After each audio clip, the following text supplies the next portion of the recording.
probably you. Like, you actually have a letter that tells what happened last time. All right, guys, this is Drop Dice, or Chris Wilhelm from Drop Dice. We're back again doing Legend of the Five Rings. We took a little 2-week break due to some scheduling stuff, but we're back in action again. I have our wonderful cast that's normally here. Let's go down the line and do some introductions. Let's start with Brendan. Say who you are and who you're playing, if you would. Hello, I'm Brendan, and I'm still playing Tsubasa. He is a swordsmith seeking perfection. Perfect. And Jeremy? Yeah, sorry. Kamuri I can't even speak anymore. Kamuri Dietrich here. Jeremy, hi. Backclan, all that stuff. You know, have your fun with that. Okay. And Murdoch? Wherever it is. I'm Murdoch M. I play Kikita Toshiro. And it is a pleasure to be back and be recording once again for Drop Dice. Okay. And Tom as well. Tom, playing Miyamoto Kaji, resident 2-sword-wielding dragon clan. Dragon user, yes. I use dragon. I wield a dragon. He in grabs each them hand. by their tails and just like whips them around and stuff. No big deal. All right, so it caught a little bit of that discussion, but what I'd like to do this time is actually have Kikita do the recap, since we had Miyamoto do it last time. Okay. So, as a preface to this recap for the audience, Kikita is not writing his family, he's writing his sensei, and his sensei is a Kuni. So if you're familiar with L5R, the Kuni are more blunt in how they speak and talk to each other. Specifically when it belongs to certain lore and knowledges, which this will obviously entail because of what has happened recently. So the letter is, Most Honorable Sensei and beloved friend of the Kikita family, Kunitaru. It is I, your promising student, Kikita Toshiro. I have, while heeding your wisdom, faced off with a ninja, Maho, and the taint of the Shadowlands. Thanks to your training, I have not only succeeded in my investigation, but dealt with these threats head-on. My fellow Shikin were not prepared for it when I discovered the evil deceptions of a ninja at Toshi Rambo. They were, strangely enough, ready for the Maho investigation ready for the Maho infestation that the Lord Governor was using. He even attempted to use the wicked magics in front of myself and several Jade magistrates. I was, thanks to your honorable teachings, able to identify it and act quickly to stop the damage from spreading. The peace talks will be starting soon enough, and I am not tense at all. I know the wisdom of my father runs through my blood, and the wisdom of the Kuni through my soul. Though through all of this, I am worried. Things don't add up. The Lord Governor was somehow able to taint the land, the spirits, and several Kappa in the area as well. He even used a false rice shortage to starve his people into eating some tainted rice. He was also trying to poison the Shikin and magistrates with his perversions as well. This, combined with the insult to my family, my flame blade needed his blood, begged for it. However, it was denied by the Jade magistrates, sadly. All this has told me that it is time to return to the wall. Though I was prepared for such a small event, I am nowhere close enough to saving my father yet. Toshiro. Okay, perfect. That will be one fortune for you, if you want to document that. So for everybody at home that is looking to get caught up, some things that may not have been included in that letter that have been going on. Kamori Dietrich is also looking for a missing girl from his clan who is fairly close in age, actually, to him. She is a Shugenja that was actually investigating some of the suspected Shadowlands taint, or at least Maho, that she believed that the Lord Otomo was using, rightly so. We also found out that that C's family is a little bit more influential than a lot of the other characters necessarily knew about going into the city. And so he's proven to be a pretty good help as far as around Toshi Rambo. And let's see, what else? That's pretty much it for you guys' common knowledge. Oh, you also know about the underground shrine that was discovered in the remains of old Toshirambo, which is where the young Komori woman, Ron Maru, has gone to. Okay, so today is the day of the treaties. Your job as Shikin officially was to come here and administer the treaties and make sure that everything was done fair. And you've had some other stuff that have kept you busy in the meantime since you arrived so early. It afforded you time to investigate the things that were going on. The Jade Magistrates actually had woke you up early this morning, and they've brought you out to a hearing. Kneeling before the Jade Magistrates is the Lord Governor Otomo, who is wearing white robes and has a tanto on display rack in front of him during the proceedings. The Jade Magistrates actually are wearing proper robes of what you'd expect the Jade Magistrates to wear for an official hearing. And you are brought out as witnesses, and they take their time to check with each one of you and say, do you have any evidence to bring forward against Otomo-san?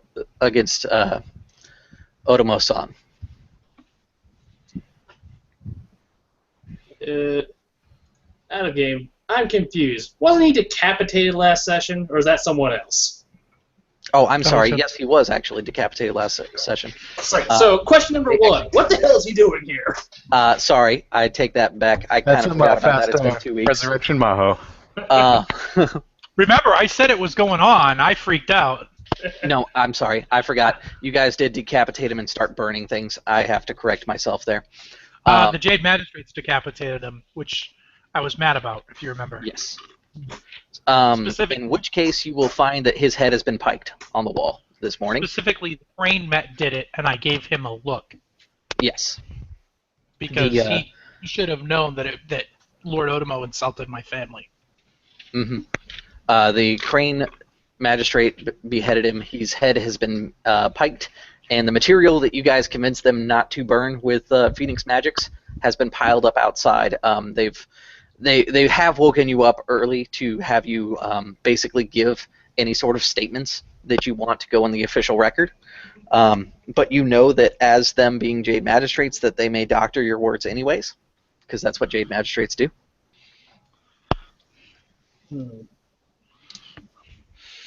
I'll look at the male and female and be like, I went over every part of my investigation with you, as far as you're aware.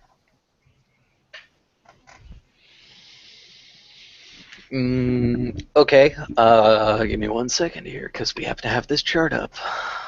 If you are going to phrase it like that, that will be a breach of etiquette, so you're aware. With the as far as you're aware part? I'm letting you know, because as the GM, I'm supposed to let you know that if you do things that are going to breach etiquette, that your character would know that they're about to breach etiquette. Got it. I will... It's the as far as you're aware part that you added at the end that would be the breach. I have shared everything. I have shared all of my knowledge with you regarding this matter. Perfect. Okay. They go down the line to Miyamoto Kaji.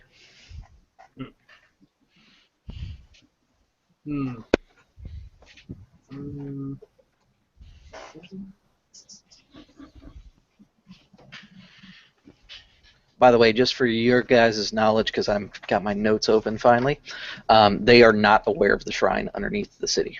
That's something that you guys know that they don't. Oh. Was I aware of that? Because I don't remember that at all. I did make that aware to everybody. Yeah, I would tell them that then. I was going to say, Komori let you guys know just the last. Yes, I was going to put that on the record also myself. What is it a shrine to? You haven't investigated it?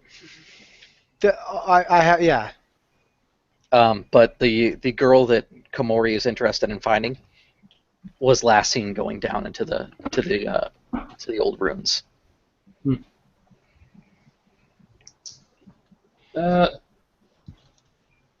Yeah, if I'm certain that they've stated everything that I know, then I will just say that I have nothing else to say. Okay. C. I'll recount to them everything I experienced in my little chase scene I had, if you want to even call it a chase scene. Okay. That's all stuff that they're aware of, but they listen intently to make sure that you don't change any facts. Do you intentionally change any facts? I do not. Okay. And Komori Dietrich. Let's see. I will give him a bit more detail on the ninja from my perspective because I've chased him farther than anybody else and fought him one-on-one. Other than that, I will... Go ahead. So the whole time you guys have spoken, you've pretty much not given them a whole lot, and they've made little minor notes. They haven't changed a whole lot, but when Komori Dietrich explains like the ninja, what the ninja's tactics were, and goes into detail about the skirmish, you can see that they actually are writing down notes thoroughly. By the way, Komori, you will gain 1 point or 1.1 towards your next rank of glory because you did a skirmish. And it's being reported now. You survived a ninja attack. Good job. Yay! I'm okay with this. Ninja attack. Yeah. Like barely, but you know I did. Then, because I mean I know Murdoch said he was going to tell them anyways, but because he didn't say it, I'll just say it right now just to get it in actual gameplay. I will report to them on the my findings on this shrine. Let them know that who I was Ranmaru, who I was looking for, evidence that she found the shrine in the old ruins. That apparently she found while investigating Lord Otomo. Yeah. So it was her belief. She hadn't found anything concrete just yet. Yeah. And you present that to them, and they write it down, and they kind of discuss amongst themselves, and they're not doing it in a way that you can't hear them, but it would be respectful for you to kind of ignore them. But let's face it, you're going to hear them anyways. So you're going to hear that they're basically setting up for a search party. Yeah, I was going to say, yeah, I'm going to totally listen in on this. Okay. I will try my best to make it look like I'm not listening in. Okay. Like I'm turning my head kind of thing, like I'm trying to give me an etiquette roll. Give me an etiquette roll to basically hide the fact that you're listening to their conversation. Oh, I have no etiquette. I believe that defaults to 1. It is 1, keep 1 if you have no ranks. Nope. Okay. Ooh. 18. 18. That is enough, actually. So yeah, you will politely turn your head away, as is expected of your position, but you're just going to kind of like perk your ear a little bit to listen in, and you're going to hear that they're basically saying that they need to set up a search party and find her, that she could have valuable information for the ongoing investigation, because after they went a little overboard, chopped his head off, and started trying to burn things, they realized that there's probably more to it than what they originally assumed. So instead of being as rash as they were, they probably should have been a little bit more thorough. And they're trying to kind of catch up and make up for what they did wrong. All right. I won't say anything because that'll let them know if I was listening. Mm-hmm. And they say, very well. We have had food brought in from outside the province for the people and all of the guests here at the castle. If you'd like to have breakfast, it has been cooked and prepared.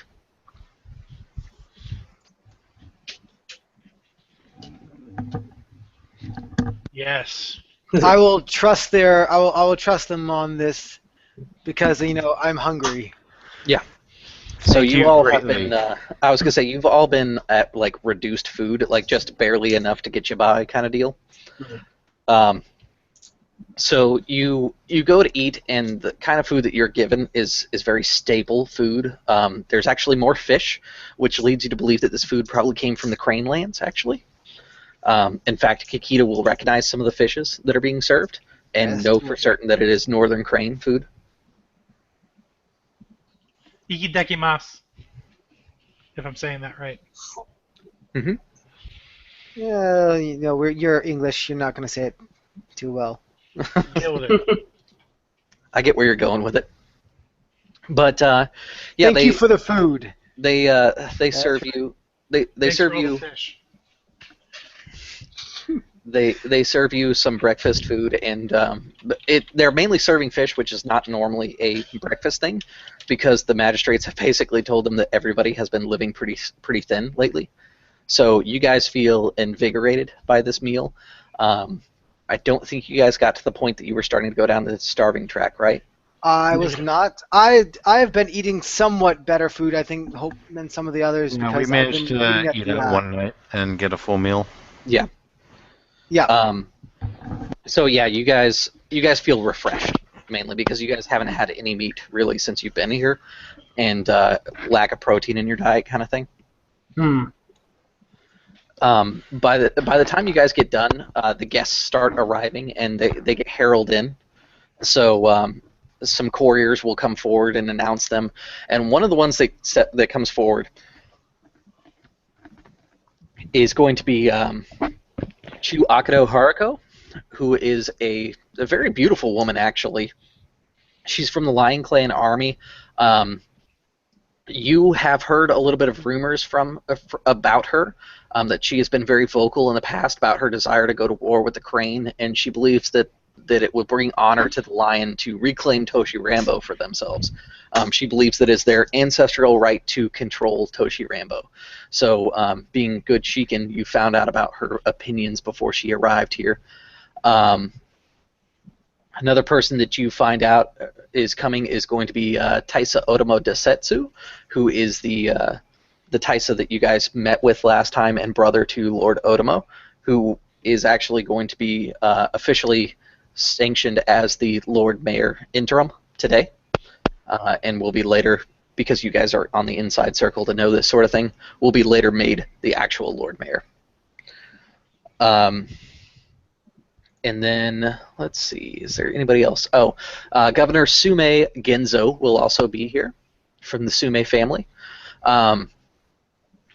When he comes in, Kikita, you are aware of the loss of his son, and it would be proper for you to go over and basically, give him condolences, because he is your cousin, more or less. Yep, he's a doji, right? He is a Sume, which is a vassal family to yours. Yeah. They provide the pikemen for all of the Crane forces. They're actually like the strong arm of your military. I will go over and bow, and I will have some words with him. Not like loud, very, very soft, because I don't want to call attention to the fact that he's going through that right now. But I also wish to pay my respects to him as an honored member of the family. While you're talking with him, he seems to appreciate your words of kindness. You've heard stories of him that in his day when he was younger, he was actually quite the spearman. He doesn't seem to be carrying any arms or anything like that, but you can see that he has a buried hatred in his heart as you talk to him. And it's not to you; it's more to the lion in the room.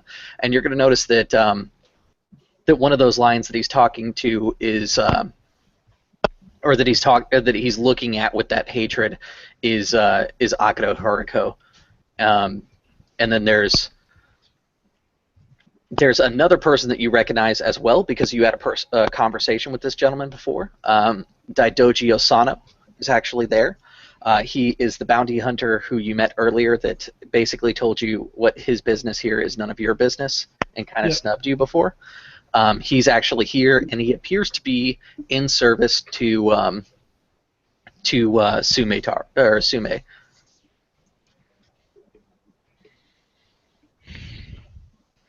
It's interesting that he has a known follower of Shirito in service here to him. You would think that attempting to have peace talks, Bushido would be a known follower of Bushido would be a better idea. But considering he believes that the Lion Clan murdered his son, I can understand his position. Mm-hmm. The last one to be heralded in is Governor Akoma Hitoshi, who comes from Permission City. He has been openly hateful against the Crane. And has demanded and petitioned for his clan to go to war for years, but Iwako I has denied it multiple times because she does not want war amongst the clans so early in her reign, basically.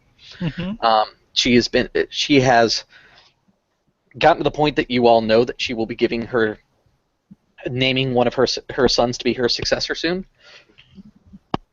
And Hitoshi looks at this as an opportunity to push for war again. You know that peace is going to be an uphill battle. You guys do have the option to basically organize and officiate a war if you would so choose to do so. That is within your rights as Shikin, just to give you an idea of what your options are. Let's see here. You also know that that he was actually in charge of Sumetaru, as he was Sumetaru's holder, basically. Sumetaru, being a political prisoner, went to Governor Akoma Hitoshi's household and died under his watch. Once he comes in, you can see that Governor Sume Genzo reaches for his wakizashi and grips it in a reverse grip with the improper hand, essentially. Like he's getting ready to pull it and he thinks better of himself. I'll turn to Genzo and I will say, if you don't mind, I believe that I need to have a word with the governor. Very well. So let me pull something up real quick here. What would be an appropriate way for me to deliver my letter? Can I just walk up to the governor and give it to him? Or is there some sort of protocol for it? So normally they would come in and be greeted and a small tea ceremony would be performed because this is going to be a treaty. And you know that it would be appropriate to give him the letter after the ceremony is over. Okay. For Kakita, what is your honor rank currently? 3.9. Okay. So you politely ignored another's dishonorable action, someone who outranks you. There is no reward for it because of what you are, but I just wanted to let you know that you did the correct thing. Oh, I know, but I intend to dishonor myself, so I'm not worried about it. So now that he has arrived, and you can tell that he arrived late on purpose. Stop it, get down. He arrived late on purpose, and you could point it out if you wanted to, but it will kind of be seen as uncouth to do so. No, I just want to make my introductions. Okay. And I want to challenge him to a duel. Essentially, so I don't know the etiquette for this out of game, but essentially there's the kind of unspoken law in Rukagon that you can settle matters like these via a duel. Essentially, we don't know what happened to Kuni, the son, and I'm asking him on behalf. I'm just saying, that our family would like resolution to this, and I believe a duel is the easiest way to make that happen. Okay. You know that the proper way to do it would be to challenge him in a written form, and it would be to give it to him after the tea ceremony would be done. Okay, now, I will do that. You can do it face-to-face and challenge him directly, but it would be considered rude. I'll do that then. I'll give him the written thing later.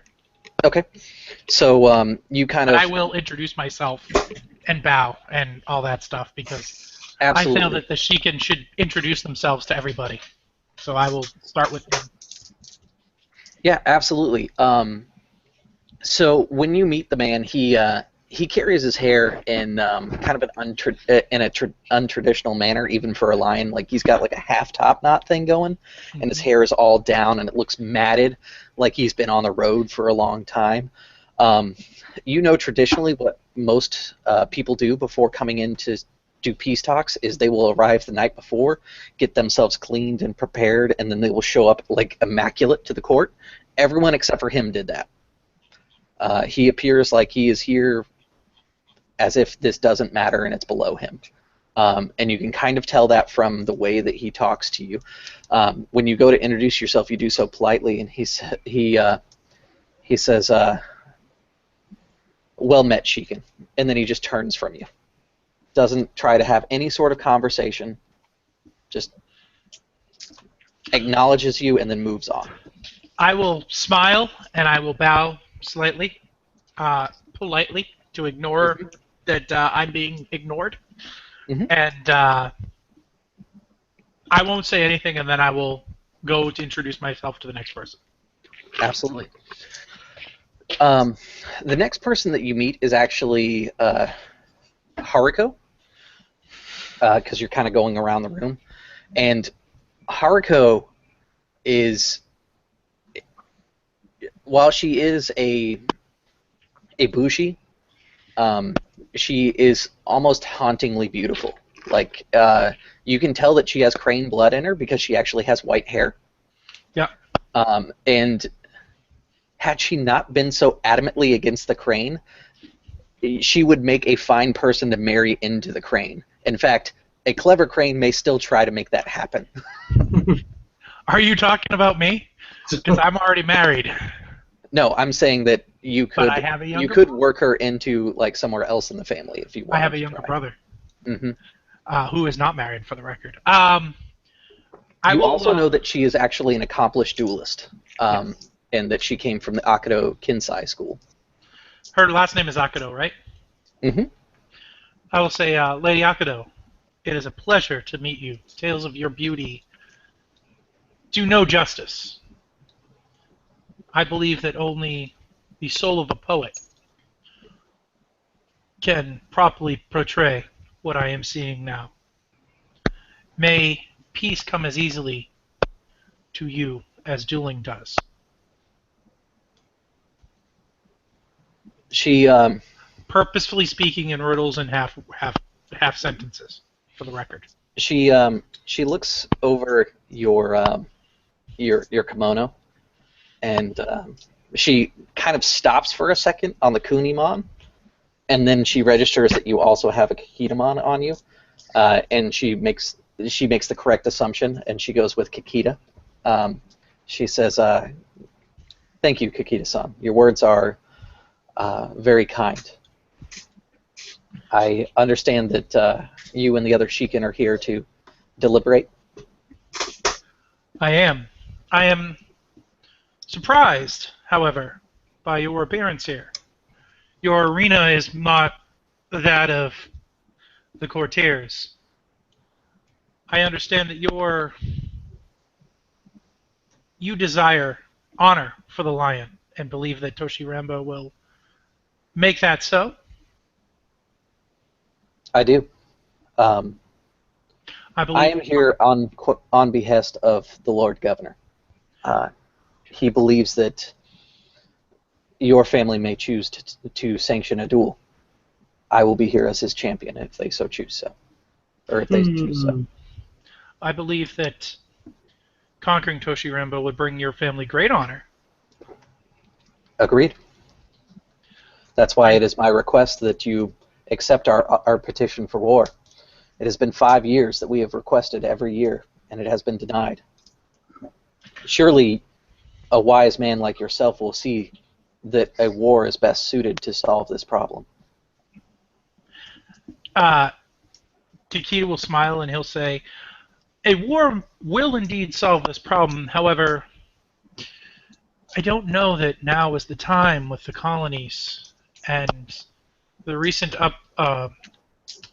upheaval in town. I think that we should perhaps let things settle first get some stability back in the common folks' life before we Bushi decide what will happen to them. As an honorable person yourself, someone far above my station, you can surely see that without those individuals holding us up, it would be very difficult to have a war. Matsu-sama spoke of this as well, and he is a wise man, much more scholarly than I, and if it isn't within the judgment of the Shikin, I will stand by any choice that they make. My requests may seem out of place, but I believe that it would be best in both families to strengthen ourselves through war.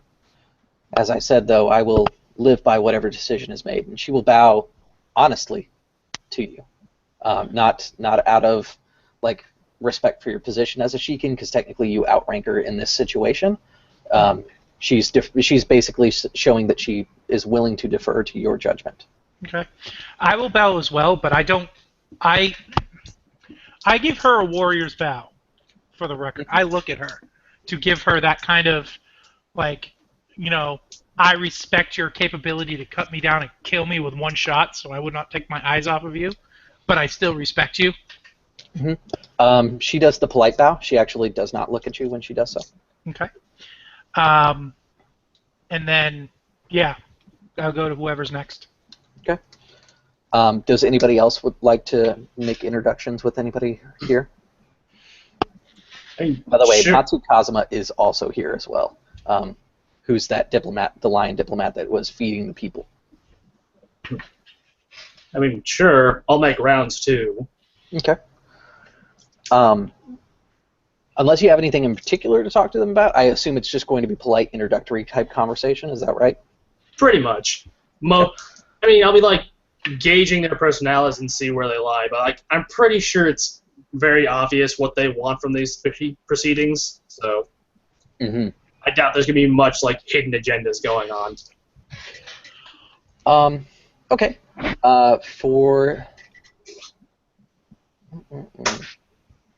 Yeah, you're not really going to get anything because it's mainly polite conversation. I assume the rest of you are doing so as well, correct?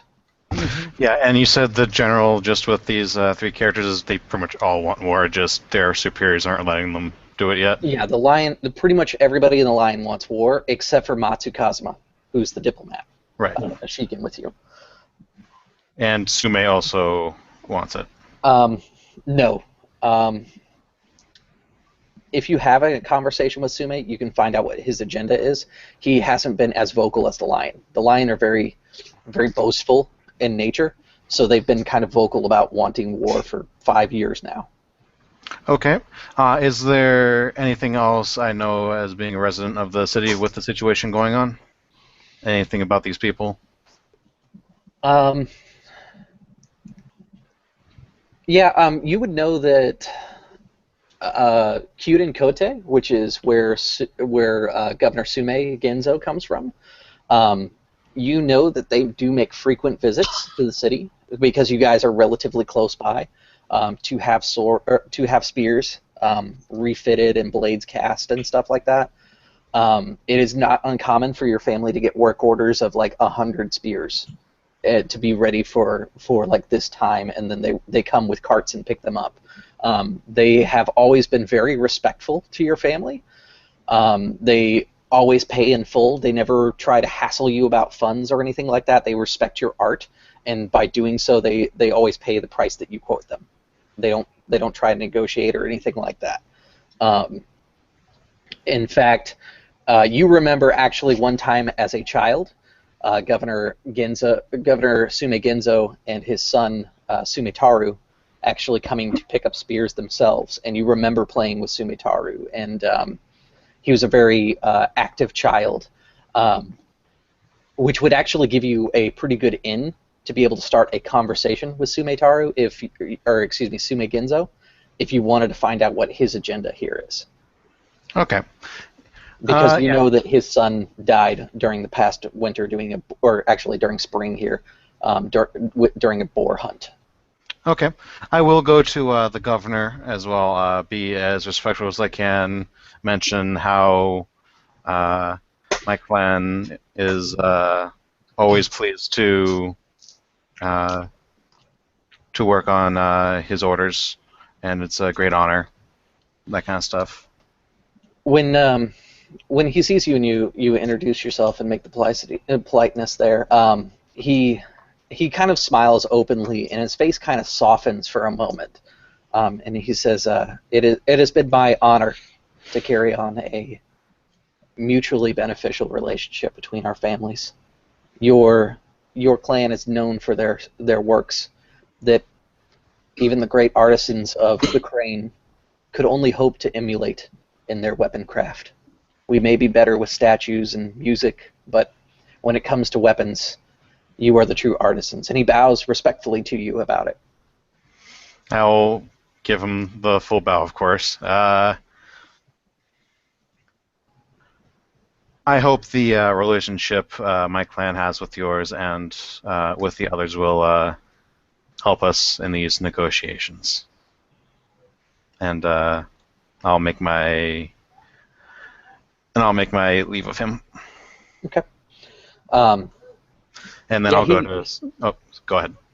You could almost see that there was a little bit of recognition in his eyes, like he kind of remembered you a little bit, but he didn't make any like show of it. Like you could kind of see that like the recognition like crossed his mind when he was talking to you.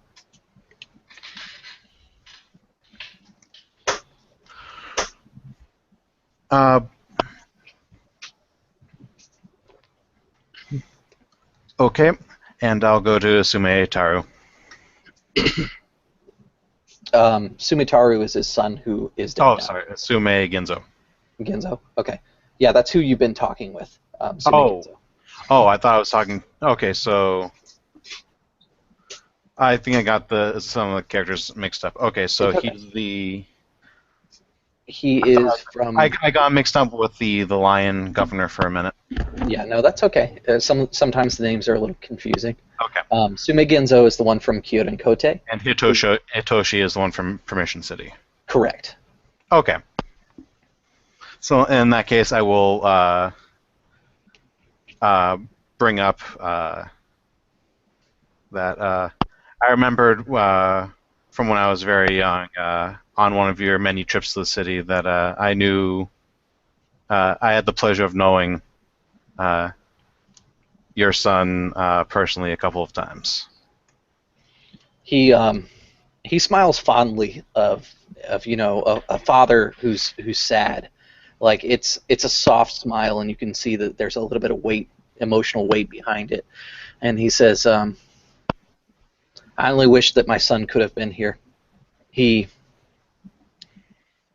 was never fond of the relations with the Lion Clan, but I believe that he would have wanted peace ultimately. He even studied underneath the Akado's tactician school in an effort to understand our cousins. But this treachery cannot be forgiven."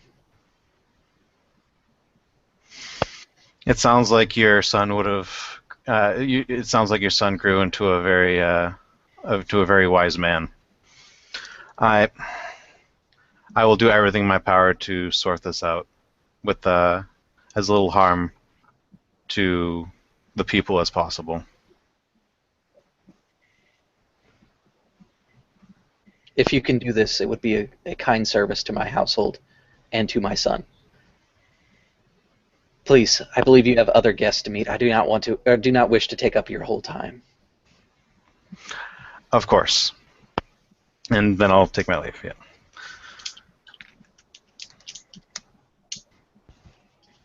Okay, and unless anything out of the ordinary happens with the other ones, I'll be polite and give them the same treatment. Other than, like I said, what's his name, Governor Akoma Hitoshi, he is very blunt. Like you shouldn't be taking up his time when you talk to him. He does pretty much the same thing he did to Kikita. He acknowledges you in like one sentence and then moves on. Okay. And he tends to stay with the other lions. since you haven't had any real depth conversations with anybody, Kamori Dietrich, you were actually going to pick up on this one. That the lions are kind of gathering and talking amongst themselves, but there seems to be a little bit of heated discussion from Matsu Kazuma, the diplomat, to the rest of the lions that are here basically to petition for war again. Which, knowing their stances on the situation, it's not terribly unexpected that they would kind of have that kind of relationship with each other. But it is something you notice about them. Alright, I will, for now I'll keep that to myself because everybody else seems, occupied. Okay. Let's go ahead and page back to Kita here.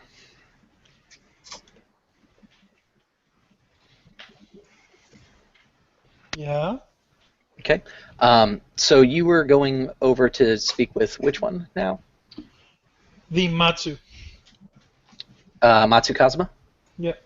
Okay. When you approach, he is actually discussing with the other Lion Clan members that they're having a discussion. As you approach, they kind of all go silent, and Kazuma turns around and he steps away from the group and kind of moves with you away from the others.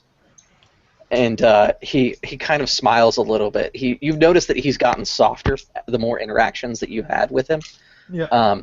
He says, "You arrive with such great timing."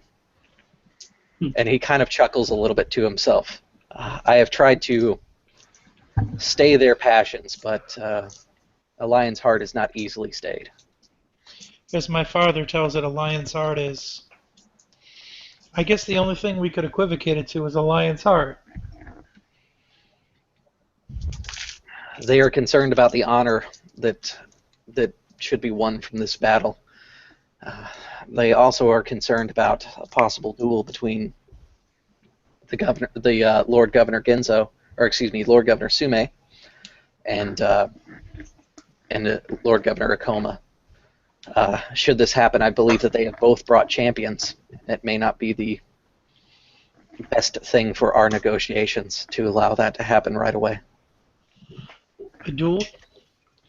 Yes, I am afraid that if they go through with the duel, it may settle matters, but not necessarily ease the tensions. I myself intended to give a letter of duel request to the governor. He looks a little confused, and he says, "If you do not mind me asking, why would you take upon yourself to defend a vassal family?"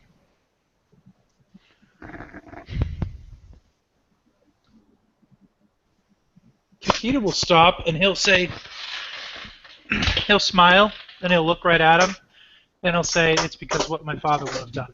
Because it is what my father would have done. And we are nothing if we do not live up to our ancestors' expectations of us." Kazuma nods and he says, I did not tell you before, but I have met your father once before. He was en route to the Shadowlands. I recall him being a very honest and dedicated man. I'm sure he would be proud of you and your actions. Thank you. Those words mean more to me than you may ever know. If I may repay the kindness, I intend here to seek peace today. I do not intend for the people of Toshirambo to be hurt. And I have already relayed these to Akido. However, she seemed wise enough to understand this, but her lion's heart, or the pride of the lion, so to speak, may be an obstacle that we all have to overcome.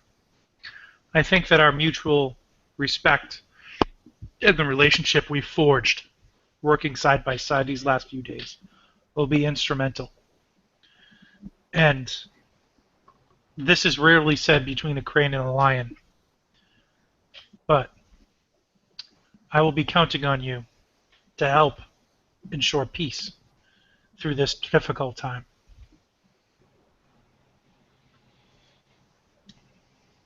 Agreed. If you would take an old man's advice, if you do decide to go through with the duel, I would suggest that it be to first blood. Anything more may escalate the situation. Killing him or his champion would only serve to further fuel the war. Dueling to first blood proves the superiority of the duelist and leaves alive the individual for no further hostilities. And should I lose, then all I must do is acknowledge the superior opponent, bow, and acknowledge their truth of this situation, or their truth of the matter. Very well. And hope that is good enough. Very well. Then I will support you in this action. And he moves back over to the Lion group, unless you have anything further to say to him. Nope. Okay.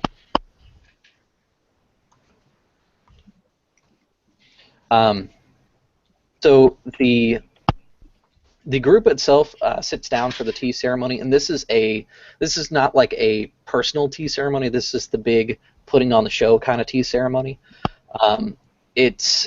It's kind of a big to-do and everything, and after the whole thing is done, you guys, think the courtesans that have been brought in not courtesans, the geisha that have been brought in to put on the tea ceremony for you.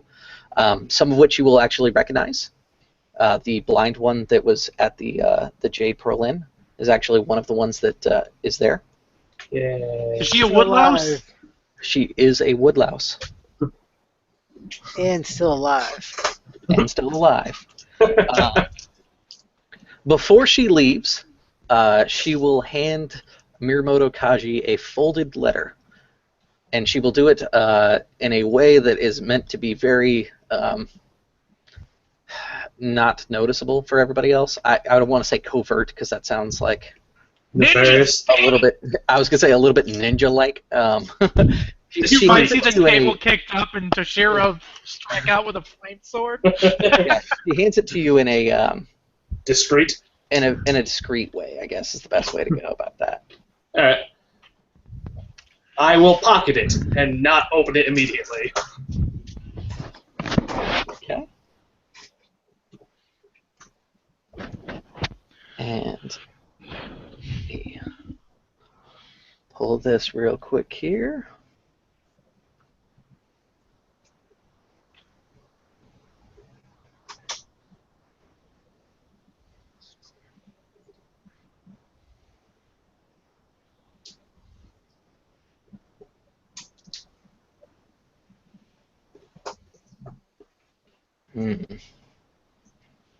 Okay, what I was looking for is apparently buried somewhere. Oh well, I'll deal with it later. So the ceremony goes fine, and this would be the hour before negotiations, where the guests are encouraged to have peaceful and productive conversations with each other, usually.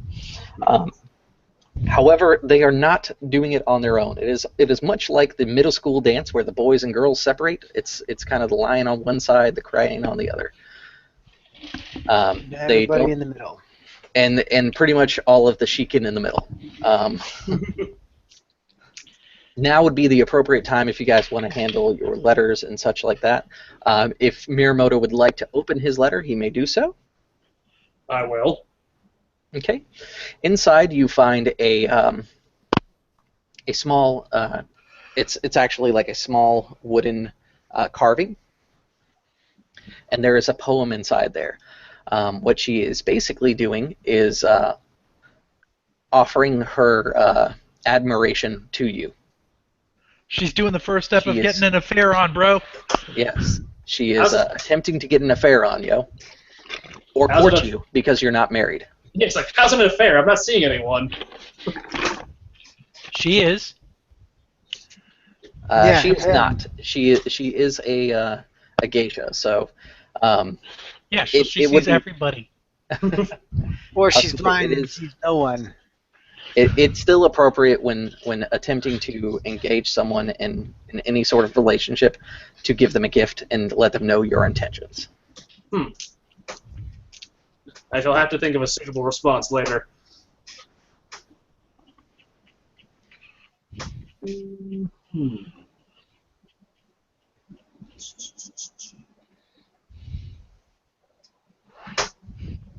I will hand my letter over.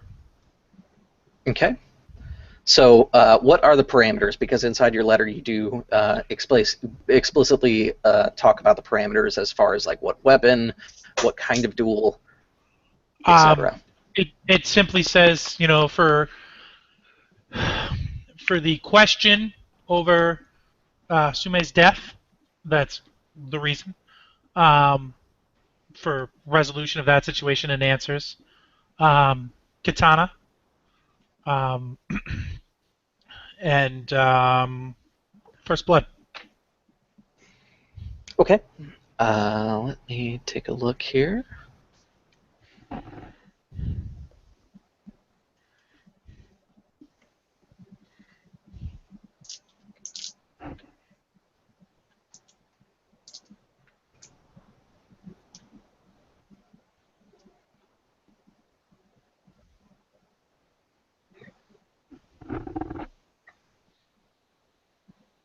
Okay.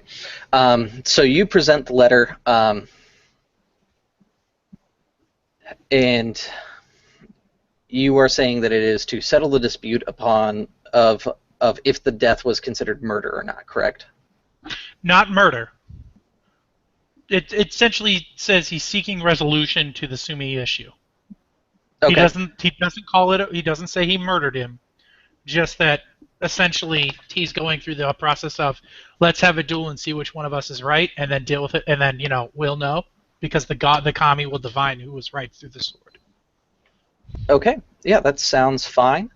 Let me pull something on my end here, and then we'll work it out.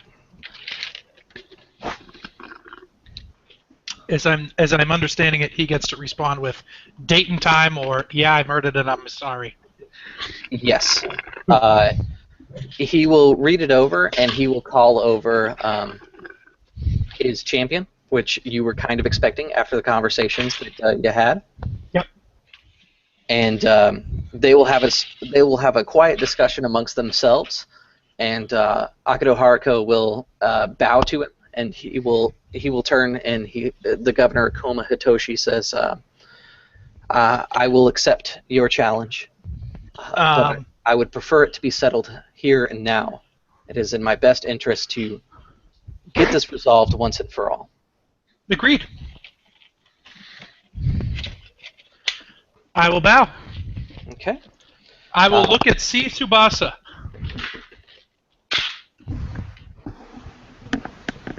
Yes. Is the room going quiet now because everybody knows what's going on? They don't really know what's going on 100%. There's been some bows, and it really got formal for a minute where you guys are at. So people are just kind of looking and being curious. Okay, I'm going to make a not necessarily public display of it, but I'm going to look at Tsubasa and I'm going to say, Tsubasa-san, or C-san, I need a katana.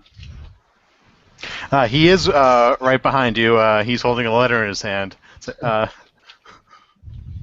I do not carry one with me, Toshiro-san. Very well. Miramoto-san, may I borrow your katana?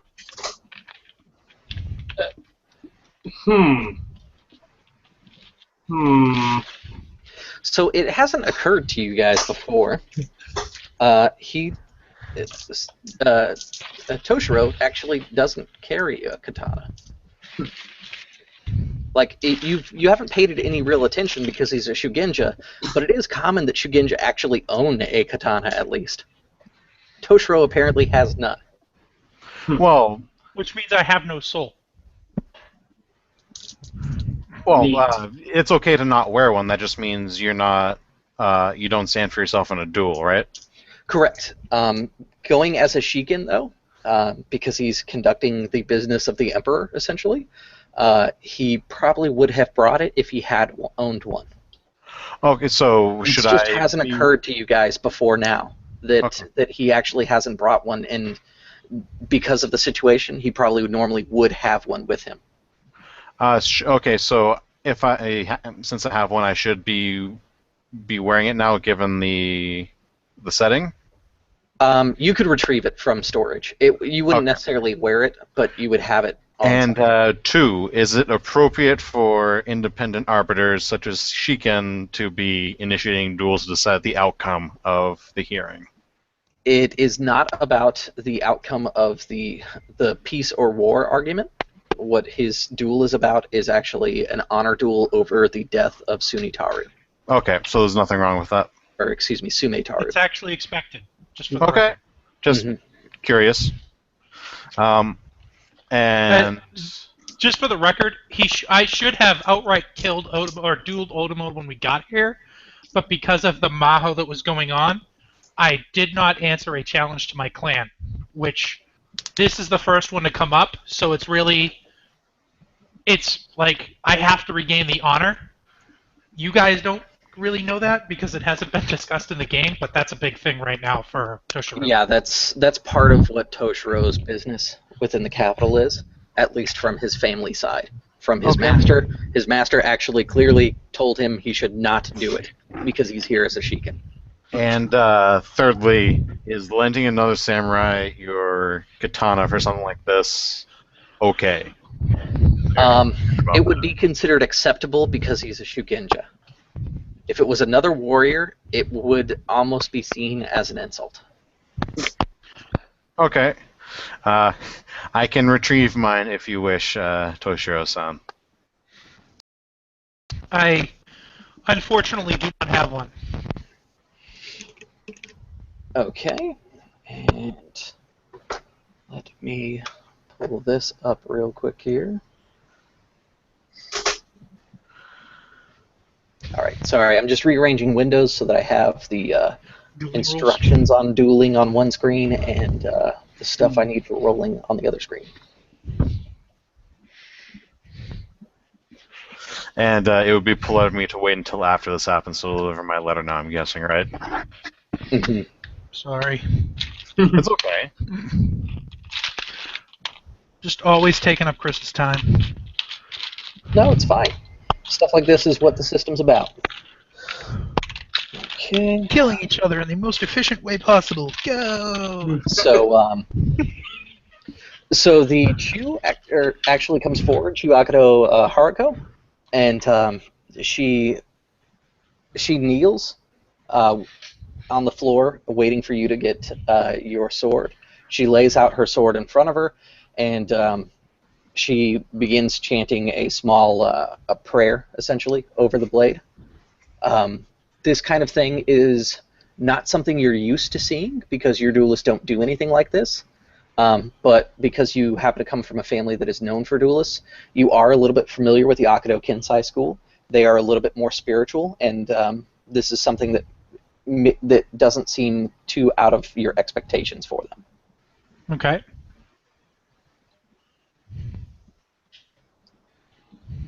Once the katana is retrieved, you may go ahead and go into the assessment stage.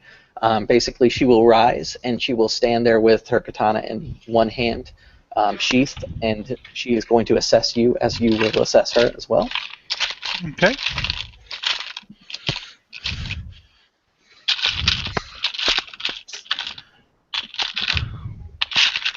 Sorry, I'm just looking for a D10.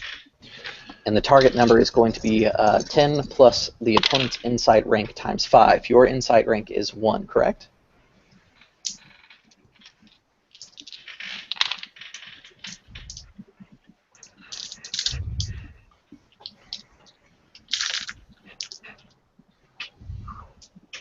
What kind of roll is it? It's Aiujutsu, right? It is Aiujutsu awareness, keep awareness. Or excuse me, Aiujutsu assessment, keep awareness. assessment would be the skill emphasis, which I do not have. Correct.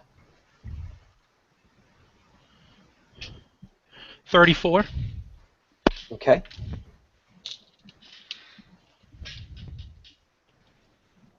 All right, so you will make it. So you are successful. You will learn one of the following facts. You can learn her void, her reflexes, a jitsu skill emphasis that she may have, opponent's current void points available, opponent's current wound level, and that's what you'll be able to get from that. One of those things. Her void. Her void. Okay. She has 3 void possible. Or did you want the current void? No, her 3 void possible. Okay. She beat your target number by like a lot. 100. She got a 40 on her roll. Your target number was 15, so for every 5 she gets 1.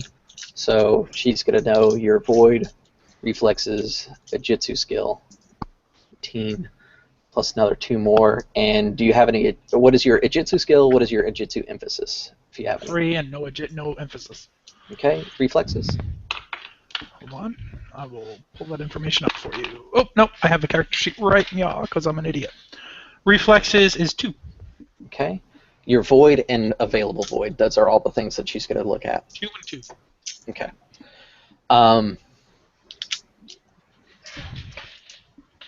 All right. She assesses you, and she looks to you, and she says, "If you wish, you may choose to back out at any time." And she will take her stance, which is a little different from the dueling stance that you do. Whereas you guys normally stand kind of straight and proper and put your hand on the sheath and it pulls from the hip. She has her sword case in one hand, and she actually kind of holds it in front of her and the hand on the blade on the side like this. So if you were to guess how she's going to strike, it's going to be an open and slash and a forward motion. It's not terribly efficient as far as what your school has taught you, but it is a style. So I will say to her, and I was just thinking of offering you the same deal. Very well. She will go into the focus stage, which is a Jitsu focus, keep void.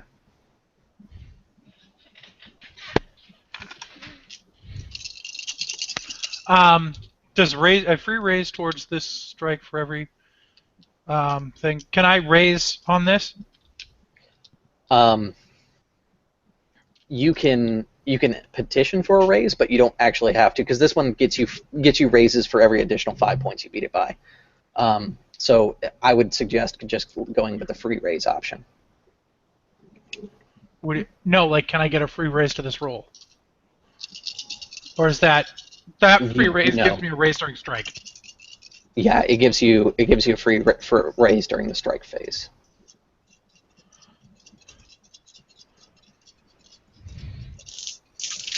Well, the reason I ask is because I know whoever hits with this goes first. Yes. So I want to spend my fortune on that. Is that possible? Oh, yes. If you're spending your fortune, you can do that, which means that you're going to gain +5 essentially to your total. Okay. I want to spend both of them. Okay.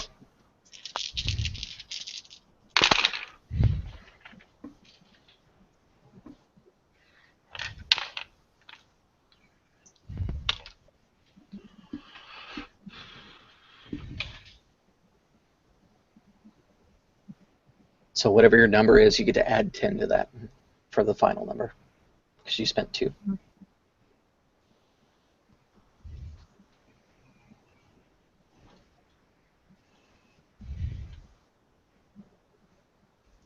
$46. Okay, with 46, you are actually going to beat, and that will be 4 raises in total earned.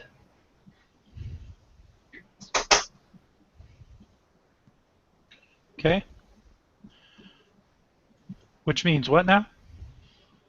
Which means we go into the strike phase, which is going to be an Ijitsu reflex check, and you get to use those 4 raises you earned from the previous stage.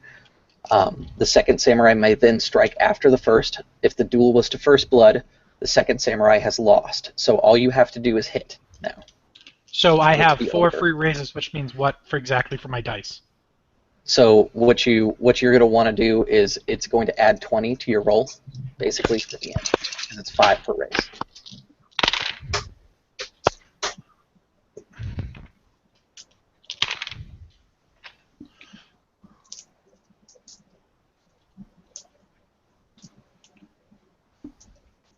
$50. 50. Okay, that is definitely enough to hit. Since you didn't petition me to use your raises for anything in particular, it's just going to be a draw for first blood, just like normal. Yep. So you go in to swing. She moves, and you barely beat her, basically. Okay. It's like mere fractions of a second difference. You can clearly tell that if this was a duel to death, because those start with I'm first crushed. strike, you would have been crushed, because that's Yeah. that's how her school operates. Yeah. And to be fair, I had fortunes that I had anticipated to use for against Lord Otomo. Yes. That now I'm taking my frustration out on this bitch. So Yeah. So you strike her. Where would you like to strike her? Because I'm going to give you full narrative control on this scene. oh, man. I mean, the chest is fine. Whatever would be appropriate. I don't want to lop off an arm or anything stupid. I don't. Yeah, I mean, to it's a first blood duel. So if you were to go for like the arm, it's going to be you purposely pulling the blade to like graze the arm and draw a little blood. What would show the most skill? Because I'm still a Kakita. If you wanted to show skill and courtesy for your opponent, because she is known for her beauty, you would not attack her head. Yeah, that's what I intend. Like a little nick on the upper arm, that's fine. That'd be fine. Yeah. That's what I'll do. Like in a normal first blood duel against like another man, it would be completely acceptable. But because it's another woman and she is known for beauty, it would be a little bit rude of you to strike at her face. Yeah. So I will do that. Okay. She immediately shuts her sword and sword case, which hasn't left the actual sheath yet, and she will breathe out for just a second, and you can see that she's kind of gaining her composure. She turns to you and she bows respectfully and acknowledges the loss. I will bow deeply to her, and I will say, your skill with the blade far exceeds my own. It seems that indeed the commies were with me today. May they be with you the next time, and I will bow deeply. I will then walk over in a very public display. I will get down on my knee, and I will present the blade back to Sisan, and I will say, Sisama, thank you for the use of your blade. Okay. The people inside the room will clap because you guys did this for display, really. For some reason, I imagined the golf clap. It's like you guys could clap however you want, but like the people that are there are doing the polite courtly clap, which is a little bit faster than the golf clap, but same caliber. You won a fair duel, so let's see here. Oh, she's a Jew. Her status might be higher. She's a Jew? Is that what you said? Jew. Oh, I thought you said she's a Jew. I'm like, Jesus, dude, that's racist. No, she's a commander of a That's what company. I heard also.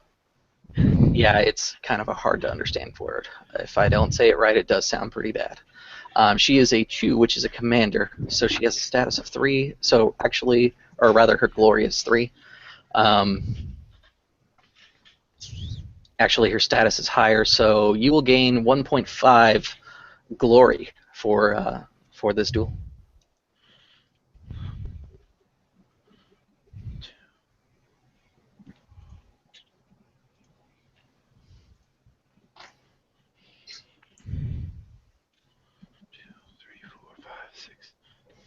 Okay.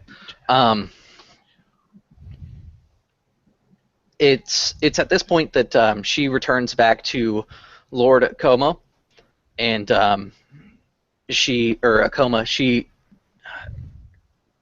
looks to him, and he seems to be almost overwhelmed with anger, and like lightning almost, like he just strikes her across the face and knocks her to the floor. This would be very inappropriate manner to treat your champion in any situation. So it is proper that the person that issued the champion faces the same punishment or the same failure as the champion. Would it Correct. be impolite for me to ask the vassal gentleman to go over there and cut his arm? Yes, it would. The champion accepts all physical responsibilities for the duel, essentially. But as far as what the duel was about, Akoma has to acknowledge it at this point. He will walk across the room, and he will go over to Governor Sume Genzo, and he will kneel before him and expose his neck, and he says, "Your son has died under my watch, and it is unforgivable. I set myself before you for your judgment."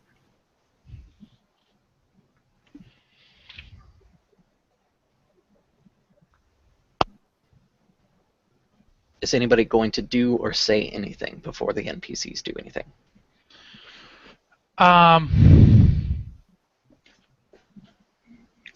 I will walk over to him, and I will say, Governor Sume, your son would not have wanted this. He is... And that's what I'm going to say. I will whisper it to him so that only he hears. I will say, he submitted. Your honor has been satisfied. Okay.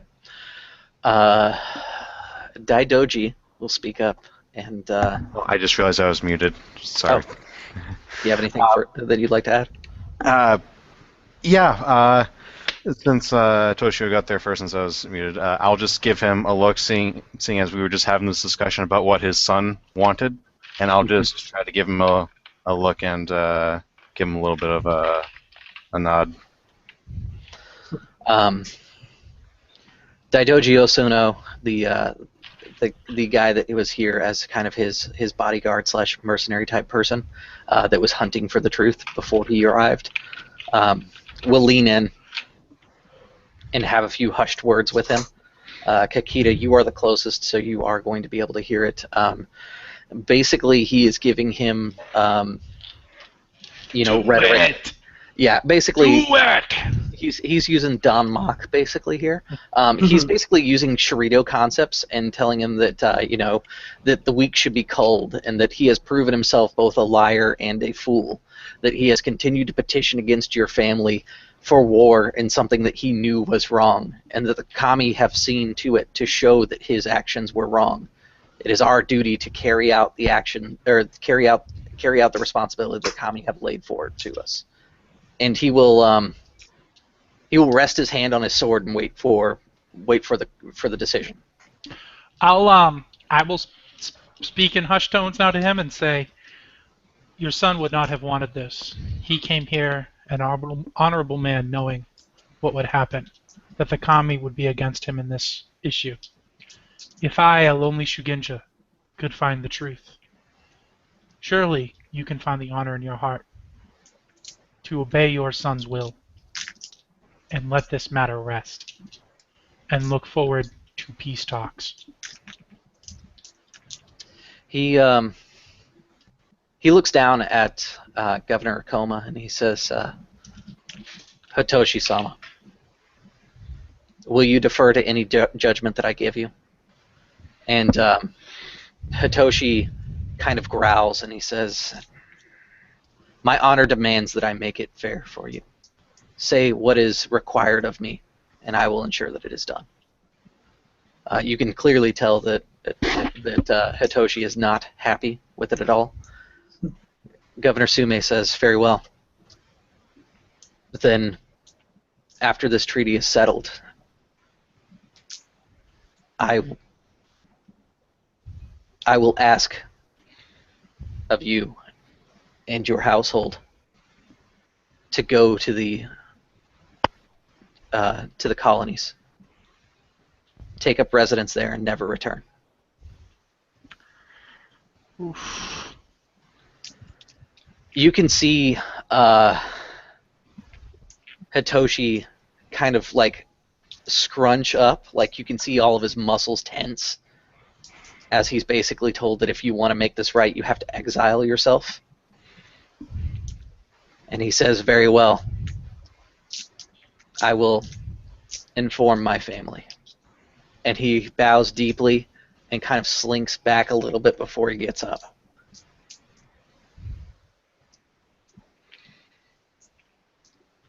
I will then represent the sword to Sisan since he didn't take it yet from me. I was muted then too. Sorry. Wait. I wanted to know how you reacted to me bowing my head and being on one knee, returning the sword.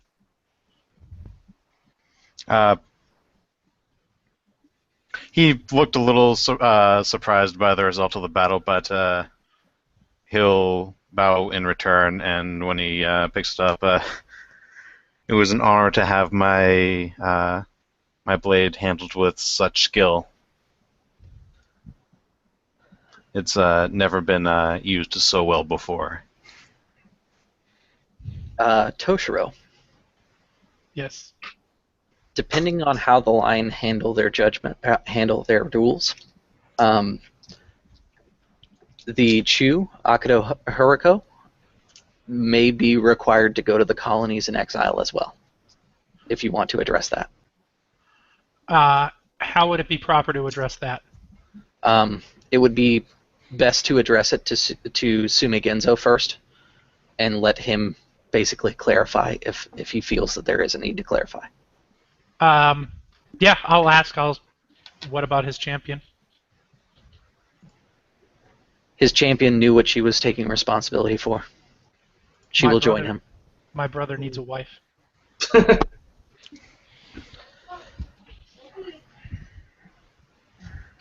That is not for me to decide. Damn it!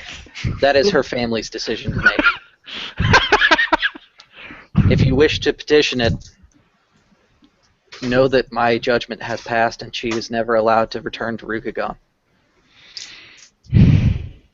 Her and her family are exiled. That's it. There's nothing I can say about that or do about that. I will say, that is your judgment, Governor Sumi. So it is said, so it shall be done. He used the term exiled, which is pretty much putting salt in the wounds. Because before it was, you will go there and not come back, which is the nice way to say it. It seems like the more he says it, the more proud of his decision he's getting. I'm waiting for the backlash of, I didn't ask you to do that.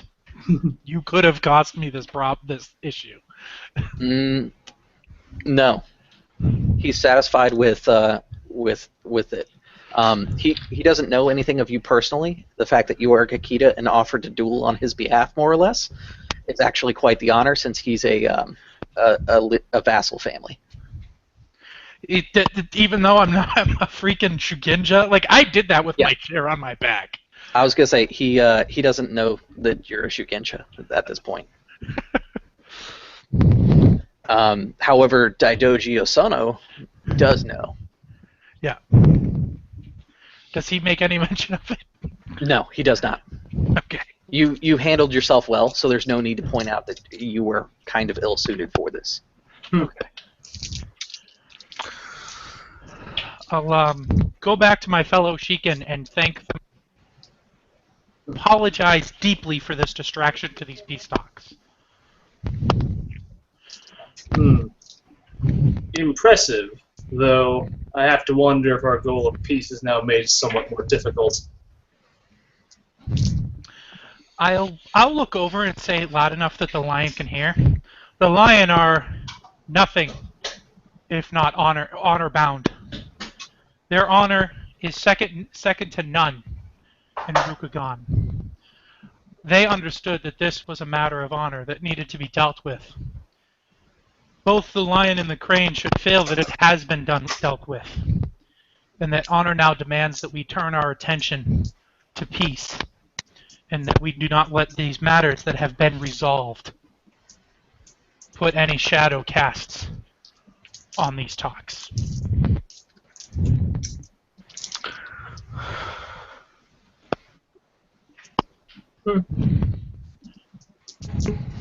Taisa Otomo Daisetsu steps forward and he says, I believe it is time that we begin these discussions. Enough of our time here has been spent.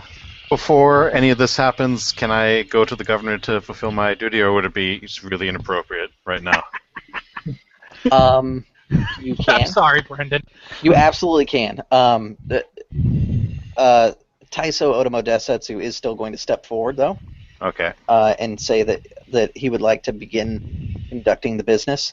And basically, they're going to bring out a table for all of you, ink sets, scrolls for each of you, and then a large scroll that has the basic terms of the Treaty of Peace, because that's ultimately what was the goal here.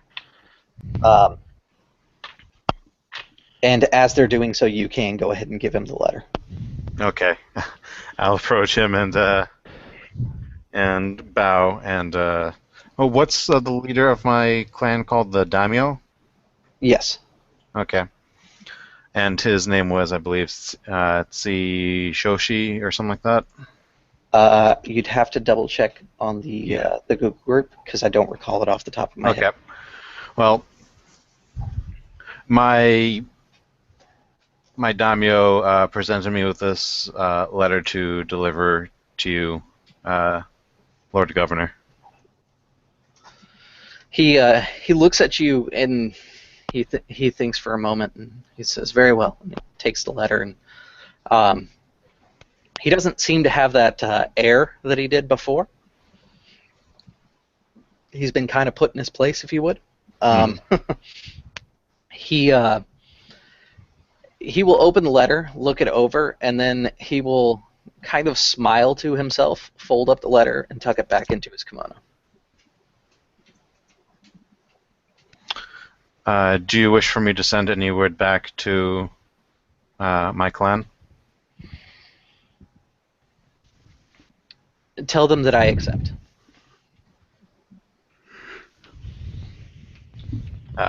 Yes, and I'll bow and leave.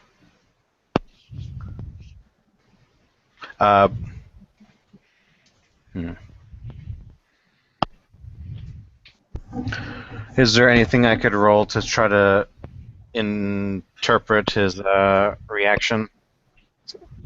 Yeah, if you have empathy, you could do that. If I have what?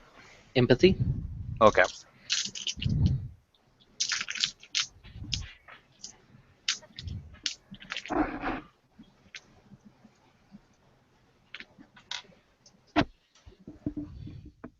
Which, that one is, I believe it's empathy. Give me 1 second, because I may be thinking of a previous edition skill.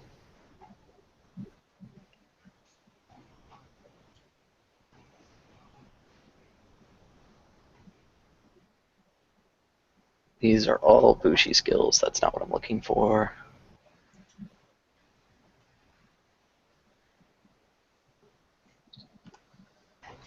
Not empathy, but it's going to be handled under etiquette, I guess. Would be the best way.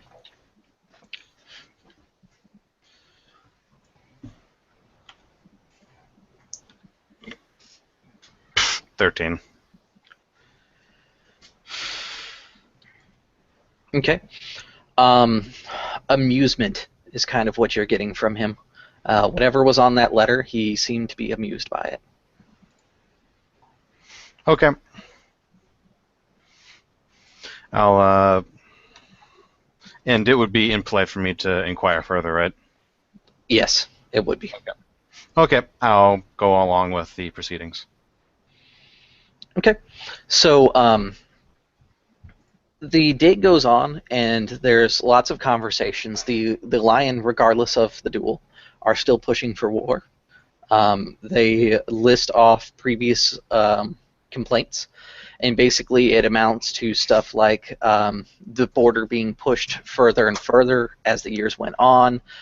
They cite 4 different times where they felt that the Crane had done breaches of honor and that war was demanded at this point.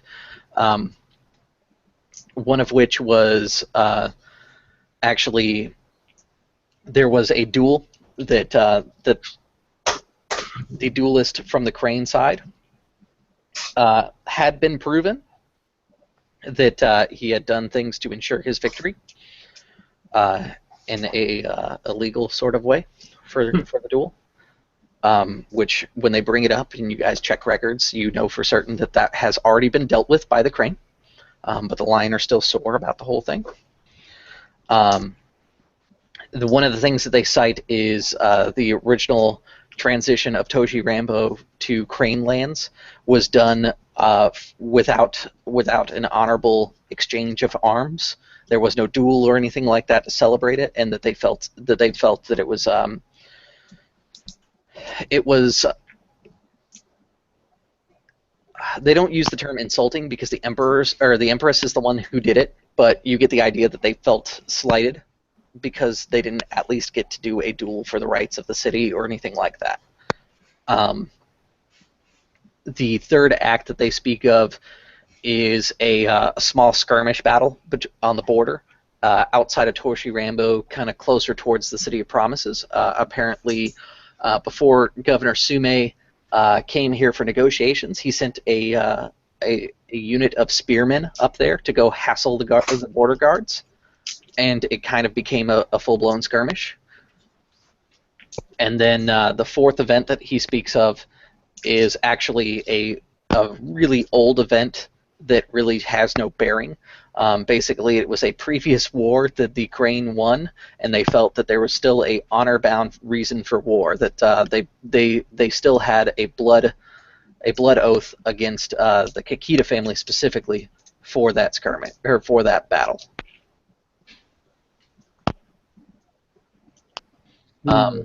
When checking the records about blood oaths, because blood oaths are heavily maintained, that had been called off by Iwako I. She basically neutralized all blood oaths when she came into position of being the Empress because she wanted to unify the people. So they never really got their final justification on that blood oath, and they felt slighted because of it.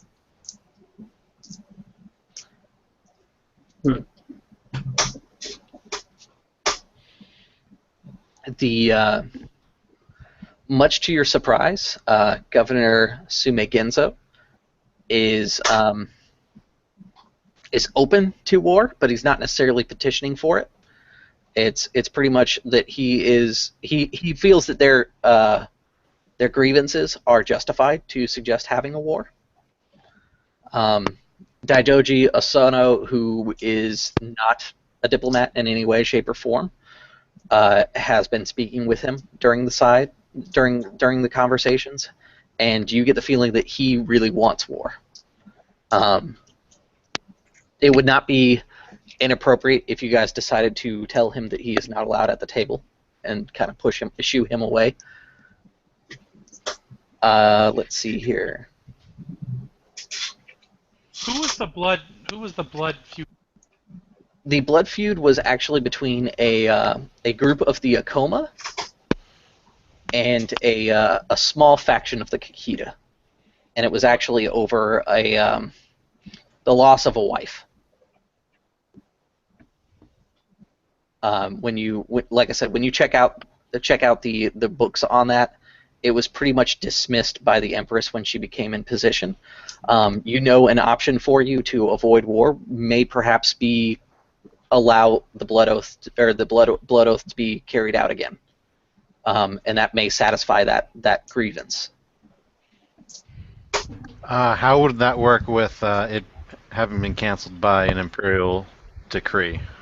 Essentially, they would start a new blood oath, and he would have to give a legitimate reason as to why that blood oath should be carried out. and then you, as Shekin, as part of the treaty, you could ensure peace and allow that blood oath to go on. But Kakita knows that it will affect his family. Who in the family, like, what from our side, what happened? From your side of things, essentially, the story goes that the woman was visiting Crane territory during a winter court, and during her time there, she was poisoned. It was never found out exactly who did it, but the Lion always blamed the Kakita, saying that they were liars and that they manipulate the court and that they poisoned their honored guests to be able to gain access to. It eventually wraps around to they blame it as one of the things that caused them to lose Toshi Rambo, because this woman had a direct line into the family that was in charge of Toshi Rambo underneath the Lion. From the Crane side of the story, she came to visit for Winter Court, and she was actually quite the guest. She was very helpful. She brought food and things like that with her to court as a gift to her host. And unknown to you, she was poisoned, but it was never found out exactly who did it. And your family has maintained for a long period of time that they are not directly responsible, that they continued to look for who the killer was, but never found them. You have suspicion, but suspicion is not enough to be able to point fingers at a specific person. Since they blame this issue, well, since they say that this caused them to not control Toshi Rambo, if this blood oath were to be brought back, and would it be possible through rules and admissions of things, like, would it be possible for the Lion to actually lay claim to Toshi Rambo out of this if things were to go their way? Not for the blood oath. The blood oath is a matter of honor, and basically how it works is they actually have that oath specifically against one single person, and that person, and they will kill whoever stands in their way to get to that person and pass judgment, or holy judgment from the kami.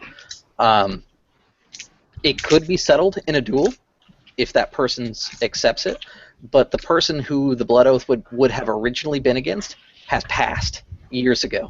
So actually the blood oath is now against their children, which is actually a person that you know as Tuno, Kakita Tuno. He is a scholarly man, not a warrior like his father, and the blood oath was originally against his father. And it was when his father was very young too. So it's a really old complaint that they're talking about. But that's kind of the way the Lion are, is when it's a matter of honor, it doesn't matter how many generations back it is, they seek to have the honorable resolution. There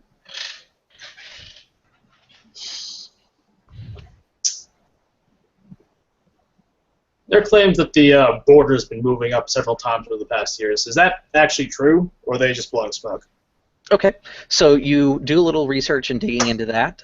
You do find that the border has been pushed a little bit, but not drastically, and the pushes that have been done are actually by imperial decree, not by the Crane's actions. The only real justification to that sort of thing was the border skirmish, which Governor Sume Genzo fully admits that he sent spearmen to the border to harass on purpose when he found out his son was dead. Has that matter been resolved, or no? In a way, it is resolved because of the duel. Because the Lion pretty much agreed, because the duel, the kami saw to it that the Kakita won the duel, so the spearmen that went to the border were justified in their actions as far as the Lion are concerned. But they're still a little not happy with the whole thing. So they use it as one of their reasons to go to war.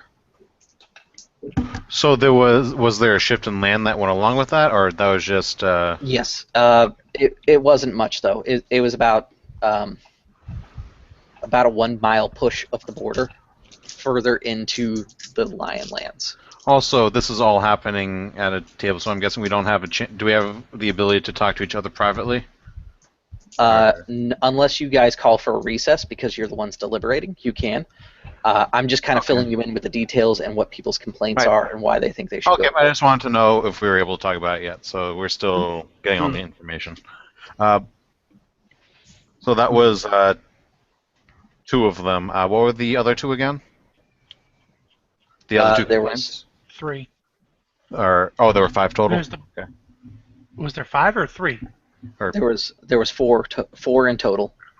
So there's the Blood Feud, the Border Push, the Spearmen coming and attacking, which was number 3, and then number 4 was basically slights on honor. It really wasn't anything too drastic, because they kind of lost the point to argue that about Sunitaru's death, because that was their original main reason for wanting to go to war, is because they felt that that they were being slandered. But because the Kami have decided that that Kakita was right, they have acknowledged that it is their fault that Sunitaru died. So that's no longer an argument they brought to the table. A lot of what they're discussing is pretty petty, but you know how Lion are, so the Blood Feud is probably the most prevalent thing that is causing them to want to go to war at this point now, because they've lost the argument of Sunitaru's death and slander.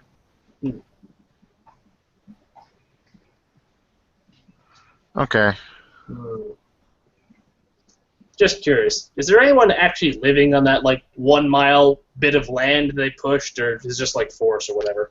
There are some small villages that are kind of in there, but mainly the big problem with it is it's fertile land, and the Lion have a lot of plains, which the plains can be turned fertile, but they're not as easy as just walking in and saying, "Oh, this is a great place that we can plant."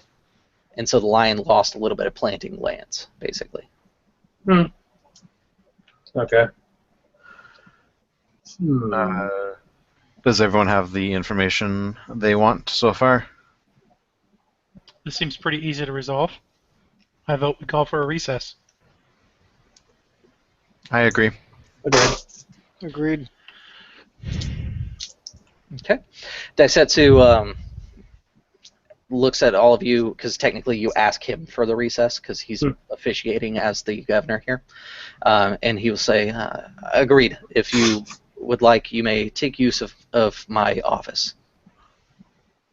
Thank you. Okay. A servant takes you over to the Lord Governor's office, or the Lord Governor Interim's office, I should say. And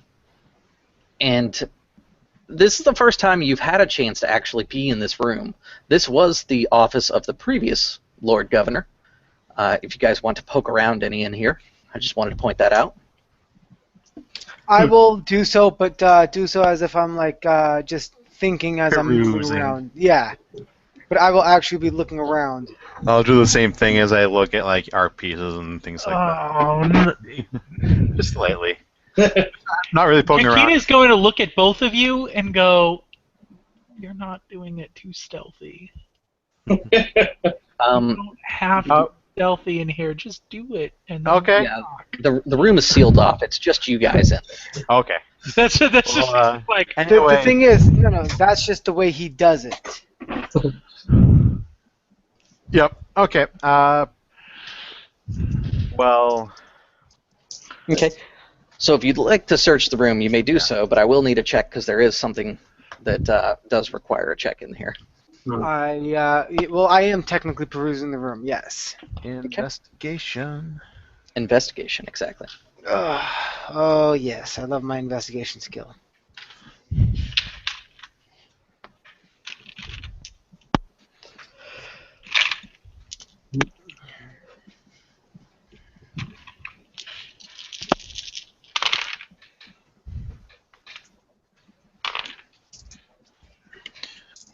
$21.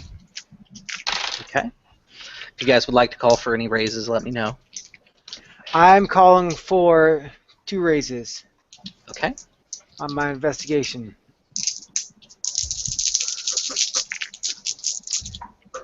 Might actually do good.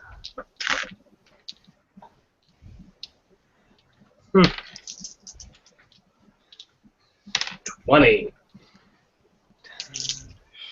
I'll call one raise, Okay. and I rolled a 19. 28. Okay. All right. With the 28 and 2 raises being called for, you will find out a little bit more. So you're kind of poking around, and you guys notice some different stuff around the room that feels off, but nothing that's like screams of Maho, except for Dietrich. Dietrich, you kind of go through the room, and then it's like something's bugging you. Like, you know that there's got to be something more here. And you open up the drawer, like, that's right underneath the top where, like, pins and things like that would be. And you kind of sift through it. There's nothing there. And then all of a sudden, it's like a light bulb goes off, and you duck underneath the desk. And underneath the desk, when the drawer is pulled out, you can actually see it. There's some writing in blood that's in a circle. Once I see it, I push the drawer back, Okay. and I look at Toshiro. Yes. I don't know if I should be looking at what I just saw. Toshiro's just going to look at you and be like, "What do you mean?" He doesn't say anything. He just looks at you. No, he does not need. Yes, Dietrich needs an adult. Correct. He's going to look at you and be like, "What do you mean?" What does things written in blood in circles mean to you? La la la. He just does that. He goes, "This is what you should be doing." La la la. To like everybody else. And he goes, "Ow, my! I will find someone post haste." Are the Jade Magistrates still around? They are finishing up their investigations. I will be back. Everybody should leave the room. Okay. All right. I tell everybody, I'm like, let's go. It's like, let's not do it in this room. And, As we're leaving, I will apologize for interrupting our deliberations. I look at you and I say, no, please. I graciously accept your knowledge on this matter. We will resolve this issue post haste. Let us go speak with some old friends about this issue, shall we? Okay. So you go to find the Jade Magistrates. The first one that you come across is Tagashi Nezuru, or Nezu. Nezu. There we go. Nezu. Who is the Dragon Clan Bushi that's with them, and you've had very limited interaction with this individual up till now. I'll bow respectfully. Say, Magistrate Sama, I request your assistance in the Lord Governor's office. Very well, and he goes with you. He's kind of an odd individual. Miramoto, you are familiar with the Tagashi because they come from your clan and everything.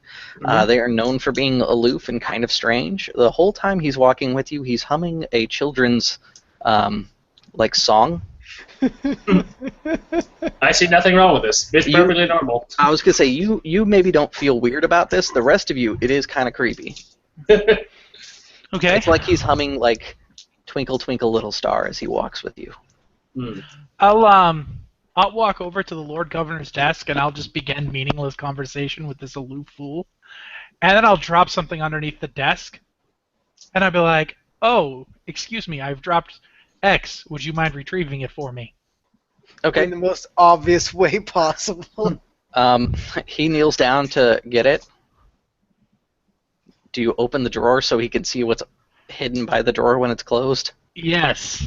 Okay. You open it, he kind of looks up, and he looks a little confused, and he looks around. He sees it, and you hear, like, thump against the drawer.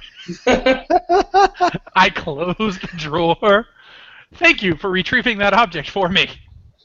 He hands you back your fan, and he says, yes, thank you. Excuse me. And he kind of walks out of the room. This time he's not like humming in weird songs or anything. He kind of quickly scurries out the room. Perhaps we should find some better accommodations for our discussion. Yes, this room has lost something of its charm somehow. Almost inexplicable. Something in the air. Takeda can't help. He's got to look. Okay. That's literally Toshiro is just going to be like, When you do duck down to go, I'll say to you, I do remember a bit of advice you gave me when my curiosity took hold. he does this the whole way down. Yep, yeah, what? Yeah. Okay. So you take a look at it. Are you going to read it because they are letters?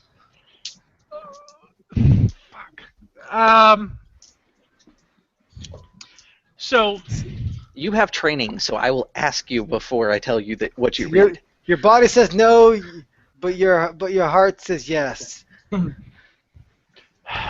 what would Cooney have taught me? about Cooney this? would have taught you that that you can read it, but you have to be cautious about what you do read. Oh yeah, Cooney was a very curious individual to begin with, and probably did some things that he shouldn't have.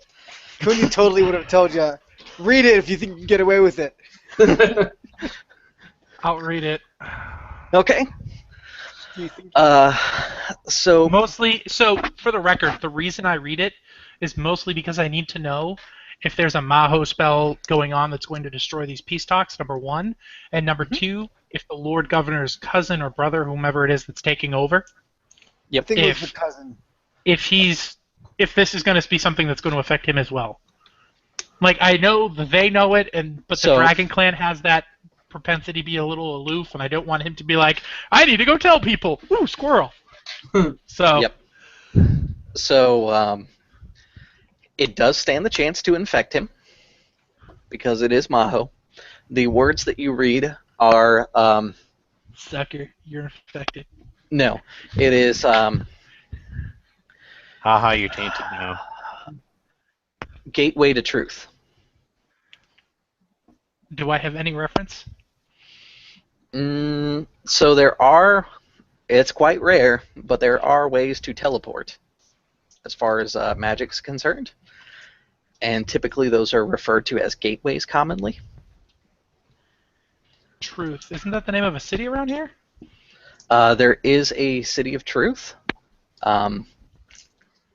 However, it may not necessarily be talking about that. Since it is Maho, it may be like some sort of hidden source of the Maho in this area, or it could be like maybe it's a teleportation thing to a shrine of some sort. Oh man, now I need to know what this is so I can destroy it. You do That's know how to literally activate it. That's what Toshiro's gonna do. He's gonna stand up and go, I need to know where it goes so I can destroy it. You do know how to activate it, by the way. Shut up, Chris. Hey, your teacher would have taught you this stuff because he got himself involved in something similar to this once. Oh, that's literally what Toshiro's doing in front of everybody. He's no composure. He's just, I have to destroy it. It seems like a bad idea.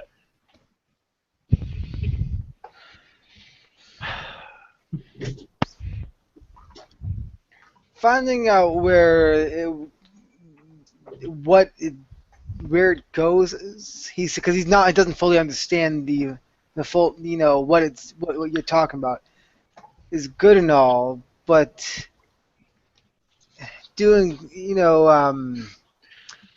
I can't put my head down this rabbit hole with all of you here. So, now that you're thinking about it, one could sit at the desk, pull out the drawer, reach behind the drawer, and put his palm in the center of the circle, which is how you activate it, and be teleported. So you have a good feeling of that's how it was used. I'll wait for the Jade Magistrates to come in. I'm just going to sit here at the desk and be like, Okay. He's like real twitching quick, out. what are your flaws? Or your disadvantages? That's the problem. I'm trying to play that up right now. I'm trying to play it up. They are driven, fascination, and compulsion. Okay. That's why I'm sitting here going, All three are just like are raising red flags here. Yeah, so you've got too much stacked against you. I am going to offer you a chance here. You may choose to activate the teleportation and figure out where it goes. In doing so, you will gain bonus experience not only for you but for the entire party. Sacrifice yourself for us. We need to know where it goes. Or you can leave it alone and, drive yourself a little crazy in the meantime. can I Both spend play- Void to leave it alone? Because I feel like that's exactly what Kakita needs to do to leave this thing alone. Like, I know mechanically. Yeah, I was going to say, you're if gonna just you want to offer leave me- it I was going to say, if you want to leave it alone, it's going to cost you Void, essentially. Yeah, he needs. I will be more than happy to spend Void because he's literally sitting there with the draw going. If you can hear the draw, like my keyboard thing shaking, Yeah. that's exactly what he's doing with the drawer. He's like. I'll be standing next to him, just like there, in case he twitches a little too violently. Okay. So the Jade Magistrates come in, and they see all of you there, and they see Kakita behind the drawer, just kind of like thinking to himself. The one that steps forward is actually going to be the Akiko, the Phoenix, and she will say, we have been informed that there is something that requires our attention. You are dismissed. I will gently start shepherding Toshiro. It's like, come on. You try to come move on. him, he's attached to the drawer. I gently at first, but then more forcefully start prying his hand off. You should know I've called for the Kuni witch hunters.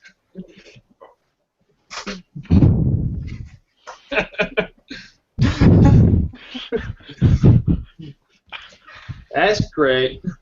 I only let the nice I've matches called get- for the boogeyman.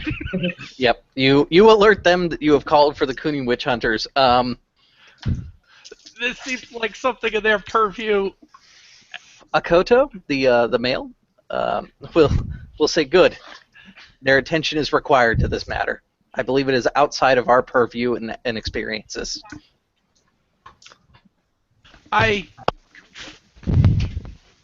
No, I didn't. Nate had to transfer him because he had to do laundry for work. And he didn't want to leave them out so they molded or anything, so we put them in here to keep them fresh.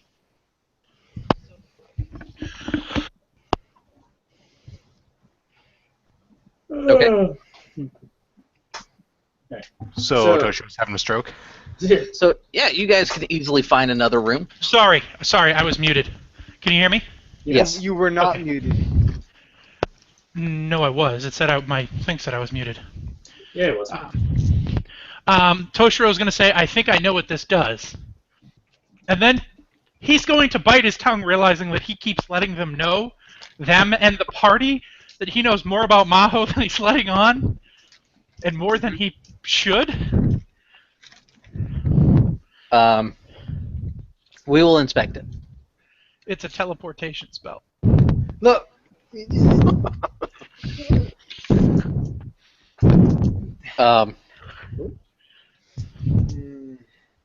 It's really easy to activate, too. Toshiro, we have much deliberation upon the talks. What's the deliberate? We tell them to get back the mile. We tell them the blood feud is good to go, and peace is assured. What's more important is this thing right here. Before it continues to corrupt the land. Akiko says, how would one activate it? And she kind of steps aside and lets you kind of show what's up. Oh, I'm about You to. have no reason to say no. I repeat my offer. You may spend a void to not be like, here's how you do it. You have no reason. The thing is, Or no, you you've can been do it, and everyone you gets were it. allowed. You were given the chance to say no. You say no, but then temptation is like, fuck you. No, you can't say no. He's going to start doing the desk. He's going to start moving his hand underneath, and he's going to be like, I'm gonna grab his hand. shouldn't Nope. do it.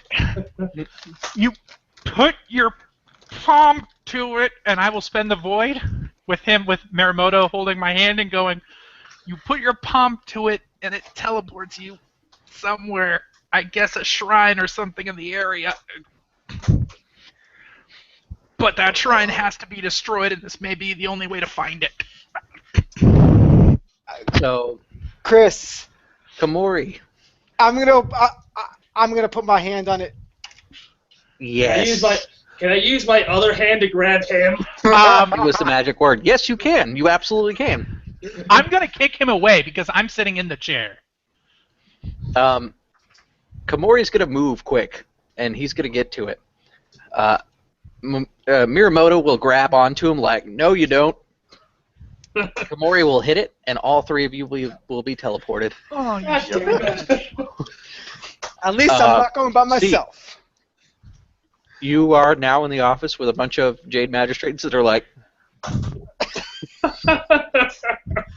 God damn it. where did they go? Oh. I told them how to activate it. Mm-hmm. I also said that I would like to become a Jade Magistrate, and I'm fairly certain I've proved that I know more about this shit than they do at this point. Which isn't terribly uncommon. Usually the most effective Jade Magistrates are actually Kuni, anyways.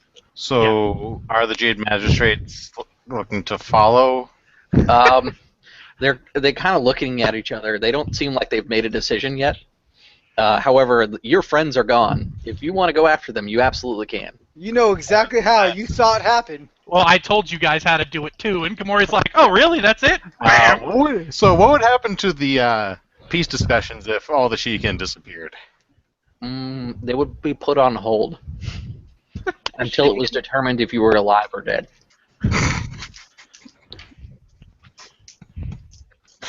Would it hurt any chances of peace? And if you guys die, it would defer to the judgment of the moderator, which is Tessai Otomo Daisetsu. Whose opinions we don't know right now, or do we? Well, you guys don't know, but I do, because I've talked to him. Okay. I don't know.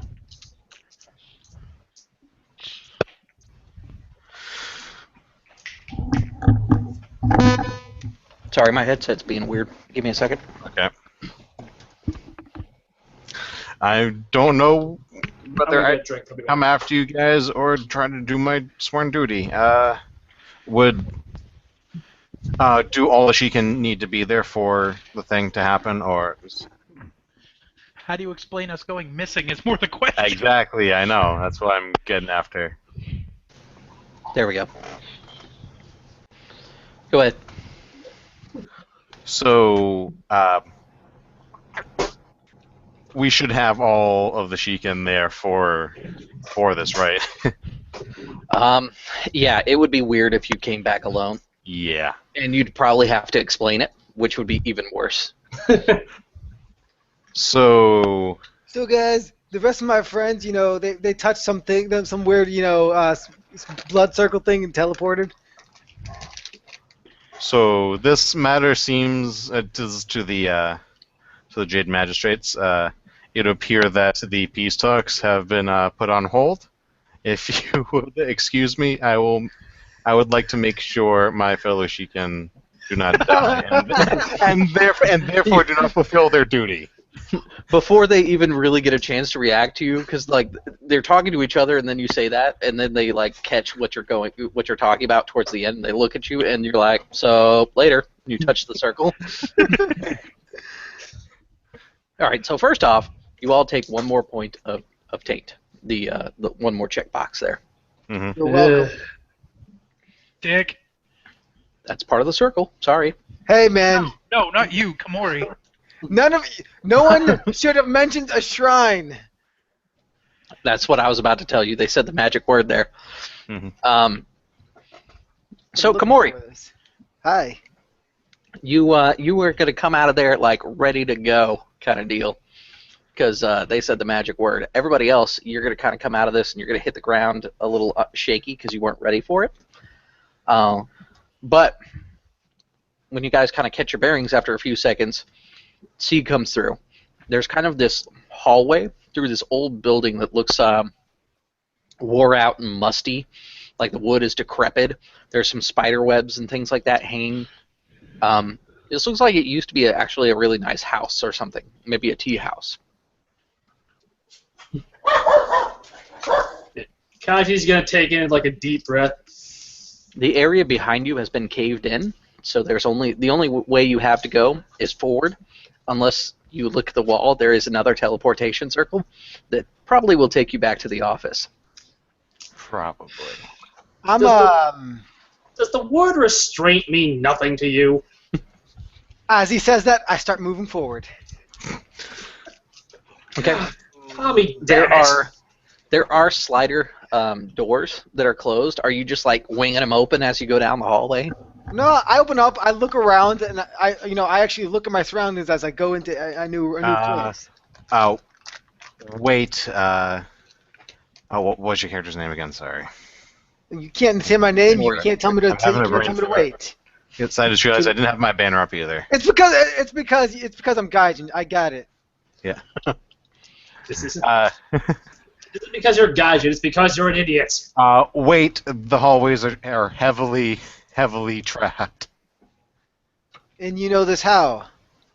Because I had to come down here myself. Not to this very location, but I led some of the Jade Magistrate's men down here to look for Lord Ortimo while you were going to the Kappa Shrine.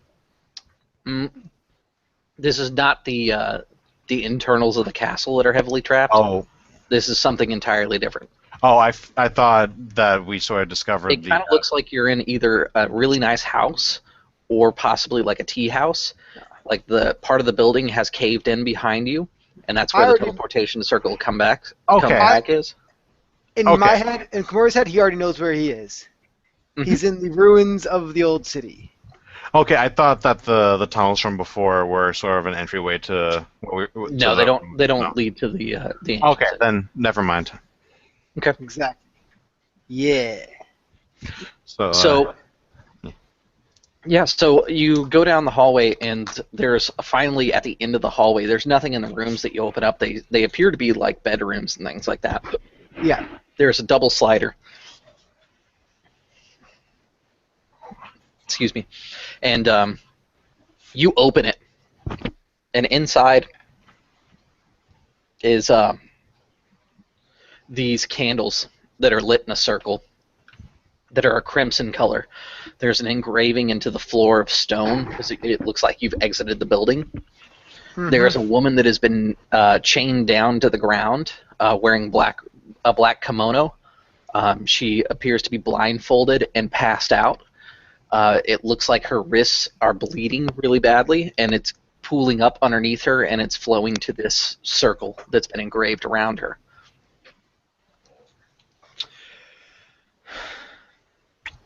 I will call out for Toshiro-sama, and I will specifically say Sama in this sentence.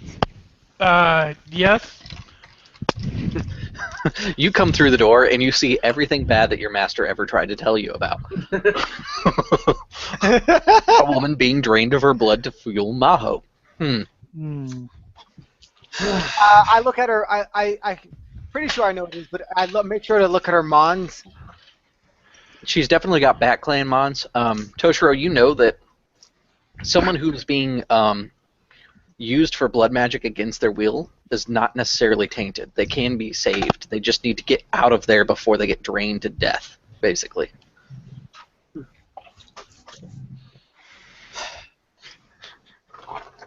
Okay. Screw you, Brendan.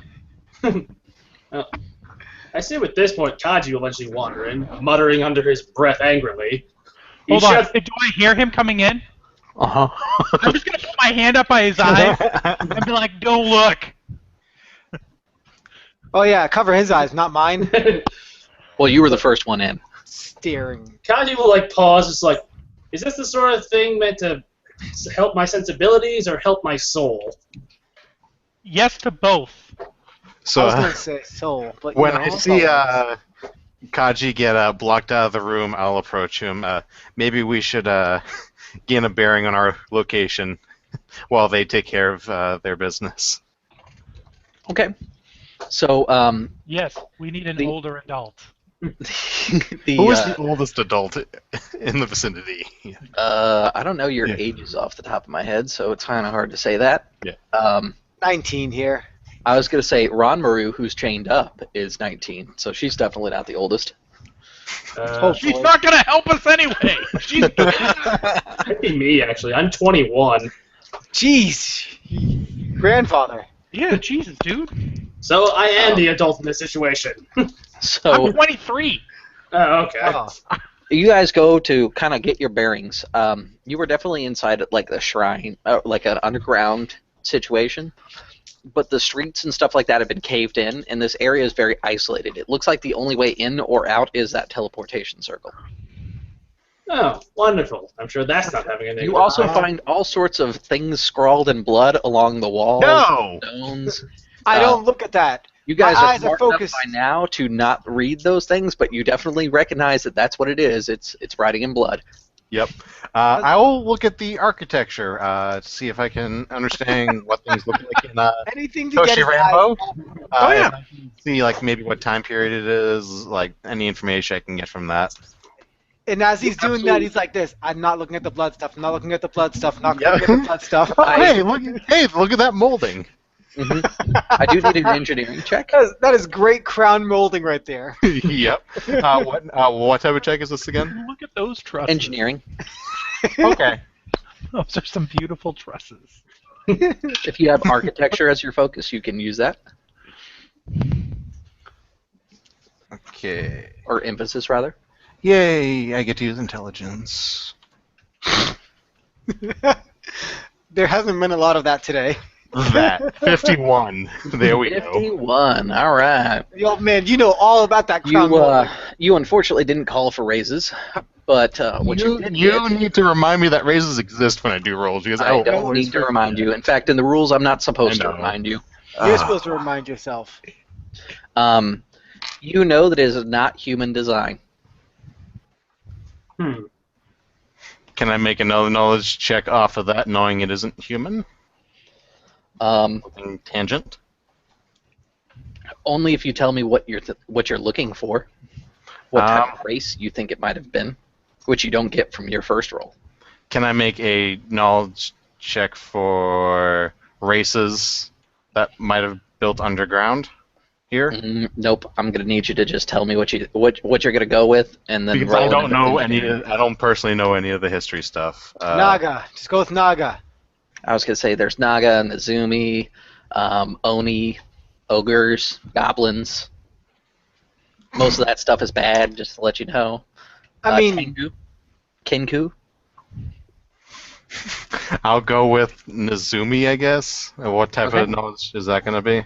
Nezumi are the rat people, just so you're aware. I know that they can be kind of chill. They just sleep for a long time and they help out people once in a while in history. So yeah, you could do another engineering check, and basically you're looking at it from maybe this is a Nezumi building, and you're trying to find reasons that it could I'll be. call 3 raises. Okay. because, you know, fuck you. I'm remembering raises this time. 26. Okay. It is not Nezumi, but what you do get from it is that the doorways and things like that are a little smaller than what you'd expect a human to build for. So it's definitely not human architecture. It doesn't have a lot of staircases, which is a little unusual. It's a lot of ramps instead. But most of this area has been like beat up over time, so it's kind of hard to make stuff out. So I'm going to make a conclusion. Well, can I make the conclusion that since it's ramps and stuff, and are Naga smaller than people? No, they are No, not. they're They're big. pretty much the same. As far as like their humanoid portions, they're pretty much the same as humans, but their snake portions are pretty big. Okay, so they don't stand shorter than humans? Not really. But they can move Right. like snakes, so... Can I keep making checks off of the information I gain at all? No. Nope. So yeah, you guys kind of keep yourselves distracted as possible with all this blood all over the walls and stuff. Kikita Toshiro and Mori Diedrich, what would you like to do? I'd like to. I look to. I don't. Well, I don't look to Toshiro, but I would like. I say. We've got to get her out of there. Toshiro doesn't reply. He's still racking his brain on what's the safest way to get her out of there. Okay. If you would like to do so, did you end up taking Maho? You said I couldn't yet.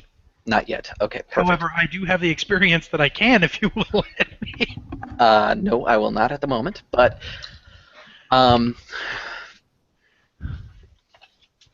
you recall some of your lessons, and barring that there is a spell on this, you should be able to just walk over there, unchain her, stop the bleeding, and that will stop her from funneling any sort of Maho ritual that may be going down here. Can I see if there's blood or if there's a spell on it? Yes, you can do a spellcraft. Calling one race. Okay.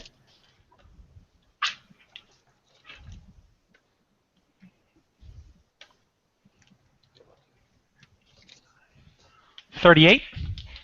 38. Okay, perfect.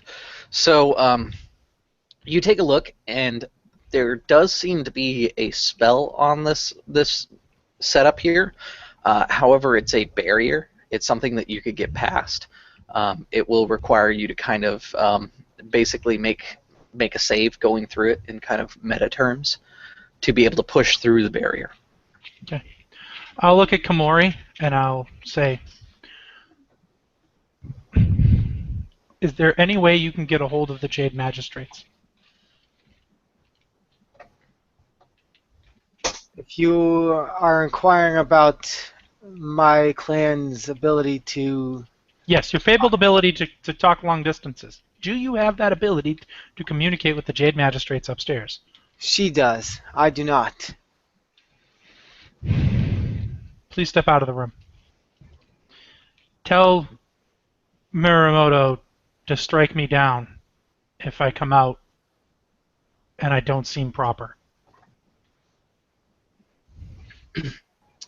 I could always try the circle to go back. No. Do what I said. I'll leave the room and I'll close the door behind you. I will take out my chair and center myself for the task that I am about to undertake, because this seems really stupid beyond my abilities. Okay. So you kind of center yourself and kind of come to terms with the stupid action that you may be taking here in just a second. When you are ready to go through, I will need an Earth Ring check. I have friendly Kami Earth. Does that do anything for me here? Let me find out. I don't think it does. I think it helps you when you commune with them, is what it is. Yeah, I think so too, but, it might help. You spellcasting to cast What sense are of you summon. putting? What? I'm making a sign for myself. Remember, Raise is full. You're just All going right. to tape that to your screen. Speaking of raises, can I make a raise to attempt to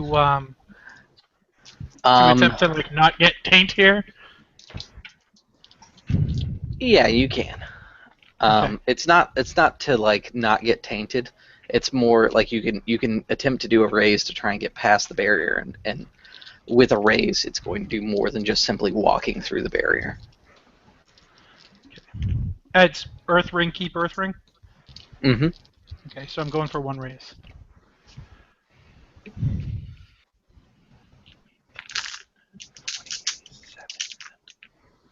$35. Okay, that's enough. As you walk through the barrier, you're going to feel its it flecks to you, and you kind of keep pushing forward. And as you do, you hear like a sound of glass shattering, and it like splinters into 1,000 like shiny pieces, and rains down as you step through. The barrier is broken. You don't have to worry about taint. It was just a simple barrier spell. Yeah, when I you- don't. My character can't possibly know that. Yeah, I'm just letting you know. When you approach her, she is shackled down, and these are the kind of shackles that you can pull the pins out of. So it's not anything crazy. I will call for Komori to come in. Okay. I will come in, and because you guys are busy, I didn't get to actually directly tell Muramoto Kaji, but I told him in the meantime. Okay. I will stand outside the door with both swords drawn. All right. I will sketch the architecture so I can bring it to a professional later. I But will. carefully mind all the blood stuff. Yep. I will go inside. I believe that you're meant to be the hero of this story. The barrier is down. He'll. And then Kikita will he'll start to walk out and he'll say, when you're done, bring her to me and I'll cast a heal spell on her. And then he will walk out of the room.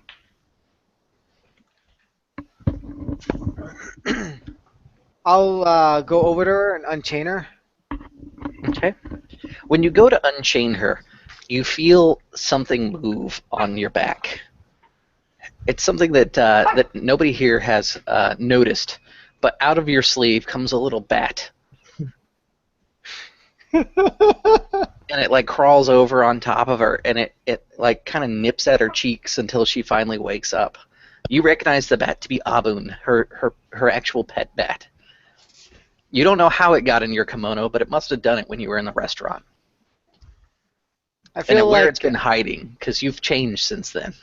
I feel like it's In like his anus. I feel like part of the reason I didn't notice is because this is a pretty common occurrence.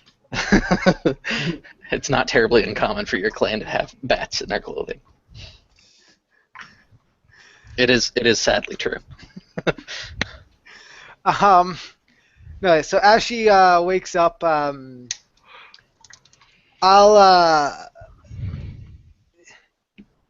be taking out just a piece of cloth and to start wiping, because she said she's cut on her wrist, right? Mm-hmm.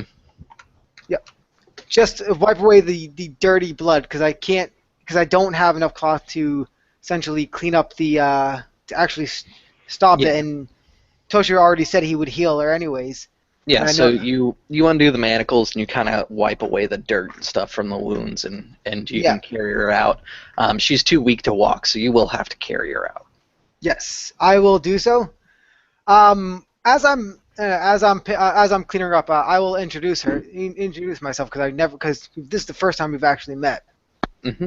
I'm Komori Dietrich. You must be Ranmaru. And he does say it like that. She kind of nods, but she doesn't seem to have the strength to really talk right now. And you can tell that she's kind of going in and out of consciousness a little bit. Because when you approached her, she was completely unconscious. Yeah. You're able to get her out of that blood circle and everything. Kikita, you know that the appropriate thing to do would be to extinguish those candles and destroy them. Yeah, Those I'm gonna are, just. those are blood summon speaker water. candles. So, if nothing else, they need to be turned over to the magistrates or Kuni witch hunters. Yeah, I'm just going to extinguish them because this is beyond my purview. Hmm. I mean, yeah, so as I bring her out, do what you need to do in there. First, a spell to heal her. And I look at Miramoto. You don't mind? I'm not in the room. No, No, I'm this outside the is- room. I came out. We leave the room to do this. I Okay. came out of the room. I said to him, I think you're destined to be the hero of this story, and I left the room so he could have his moment. Oh, okay. Um, So, This is a heinously tainted area. Fair warning. When you cast your spell there. do I feel like I'm going to be able Yeah, to? it's. I was going to say something about you putting out the flames with summoning water as well. You have water skins, so you can do that if you want with water skins water. But summoning inside this area, there's like a really solid chance that you're going to end up summoning Dark Kami. Okay, so I will not be able to path to inner peace spell. No, you know that in a situation that if there was Dark Kami that tried to interfere, you may end up doing damage instead of healing. Okay, then I'll just use medicine check. Can I aid him? I forget how that works. In a medicine check? Yeah. Yeah, you can aid him, so add 1 to your roll. Me? Okay. 1K1? Yeah, 1K0. eight's pretty simple in this game. 1K0? Mm-hmm. Thank you, nurse. Jesus. Stop fighting. 40? Okay.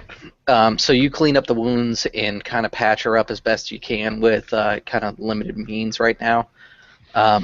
Really, the best thing to do is get her out of here. And so far, you guys haven't seen any way out besides that teleportation circle. I'm going to just now realize all the blood writing on the wall, and I'm going to be like, wow. This is pretty fucked up shit. He was at this for a while. We might need a couple witch hunters. It's a good thing Good someone thing- sent for those.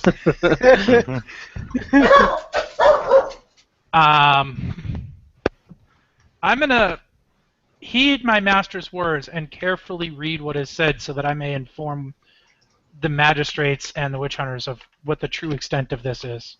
So you start looking it over, and I assume you're kind of skimming it for your own protection.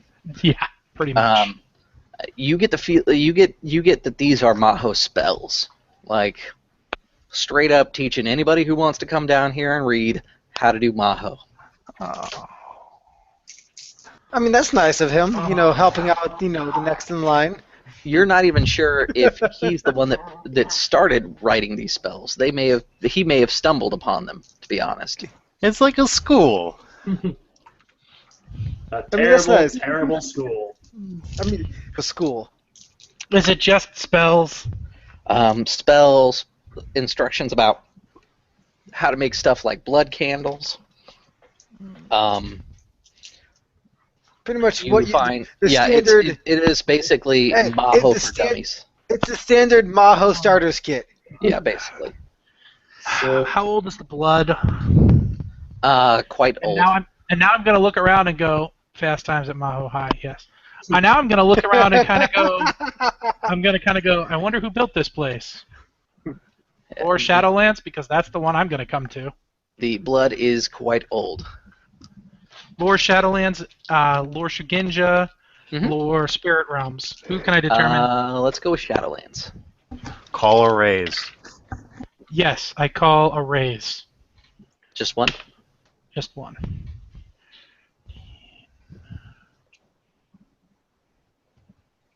$24. You're not sure. Okay. The writing appears like it was done with a human hand. It doesn't look like terrible goblin writing or anything like that. When I see him looking at the walls, inspecting it, I'll make mention. I've concluded that the architecture is not of human make. I've been sketching it to bring to a more knowledgeable person outside. Nothing besides the architecture itself, of course. Destroy it. I have a feeling this shenanigans is all something to do with the Shadowlands, and doing such things could be bad. You could be exposing people unknowingly to Shadowlands. All right. I did not know it worked to that extent. I'm not sure it does, but I'd rather be safe than sorry. My Okay. sensei always told me that Shadowlands is bad, and on the wall, Shadowlands is worse than bad.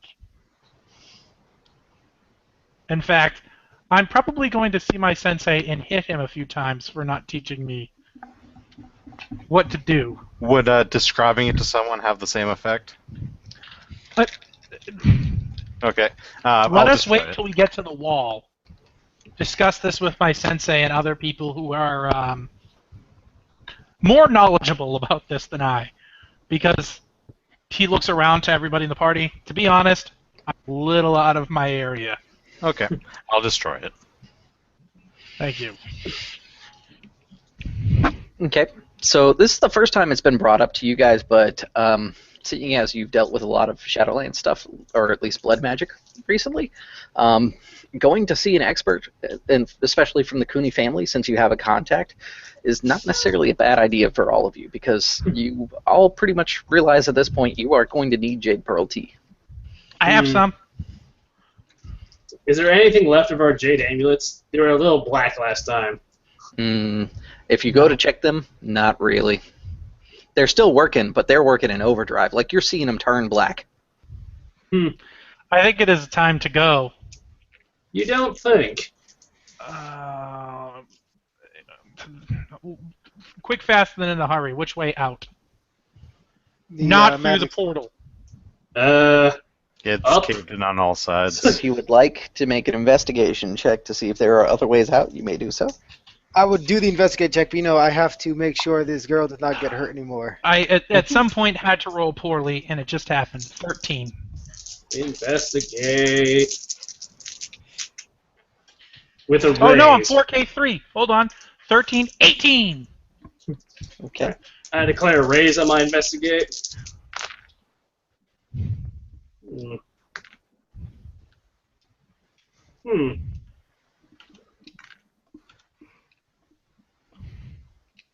Wait, wow, that was 36. All right. With a 36, you are able to find a way out. It looks like it's going to be kind of hard climbing, and since Komori Dietrich has to pretty much make sure that this girl doesn't get banged up anymore, you can pretty much assume that if there is any sort of combat to be done in this cave, that he may not be the best help. Fair enough. I'll take point. I'll go directly behind you. And I'll bring up the third spot. Bring up the rear. Okay. Mm-hmm. All right, let's go. So, yeah, you guys kind of navigate. Your investigation check is going to be basically how you're navigating through these almost catacomb-like structures. You're going to find that there are more ramps and things like that inside here, and like I said, there's just no stairs. It's kind of weird. I will be observing for anything. I mean, does the Maho just continue throughout the whole fucking place? No, after you leave that chamber, there's not anything. Okay. Anything of the civilization that would have built this? Nothing that really gives it away. The doors are slightly smaller than a human frame, and there are ramps, but that's all you really got from that.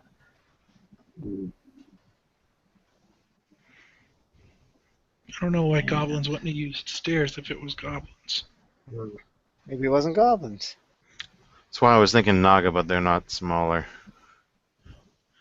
Well, they can scooch. Dwarf Naga. So as you go through the caves, I'm going to need an awareness check to keep your wits about you. Just a basic awareness check. Yeah, it's awareness perception. Awareness and perception. 25. Perception is the skill associated with it. Awareness being the thing. So it's awareness plus perception. Keep perception. Isn't perception an attribute? They're both attributes. That's what I was asking. Yeah, that's right. Sorry. Awareness is what I'd prefer you to roll. 25. 25. So, roll 17. awareness, keep. So just roll awareness, keep awareness, if I'm getting there. Just one Yes. last time. Okay. 4. All right. I believe there was roll. a. Awareness is, crappy for me. Well, crappy compared to perception, and I rolled badly. So I believe that there was a 25 in there, right? Me. All right. You're gonna hear stuff moving. It sounds like it's bigger than a rat Coming from. around you. You're not really sure entirely where it's coming from exactly. Can I put out my chair? You absolutely can. I whip out. I stop. I say, form a triangle with Komori in the middle, and I whip out my chair and sit down, and prepare Jade Strike. All right. Move in, draw my swords. Okay. So, yeah, you move in, get ready to draw your swords. If you guys give me just 1 second. And I have a katana because of what happened. Welcome. We'll go to the bathroom real quick. At least someone considered you thinking about fighting today. I can Thank fight you, with the Murdoch. wakizashi just fine. Shh. That's what you call just fine. I can fight with his wax. You dog shitting on your bed. It's the exact same skill roll, it's just different damage. Fucking dick!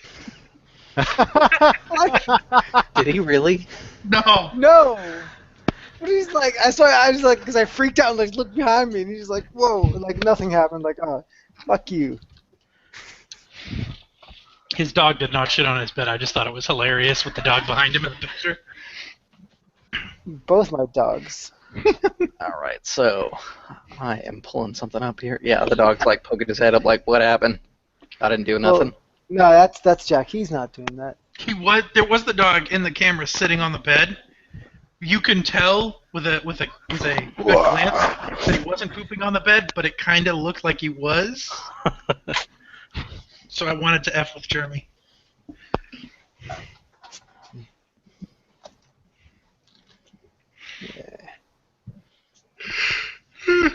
The dogs just want attention right now. All right, so let's get everybody excited here. You guys are preparing yourselves. There's a fight that I won't be able to fight in?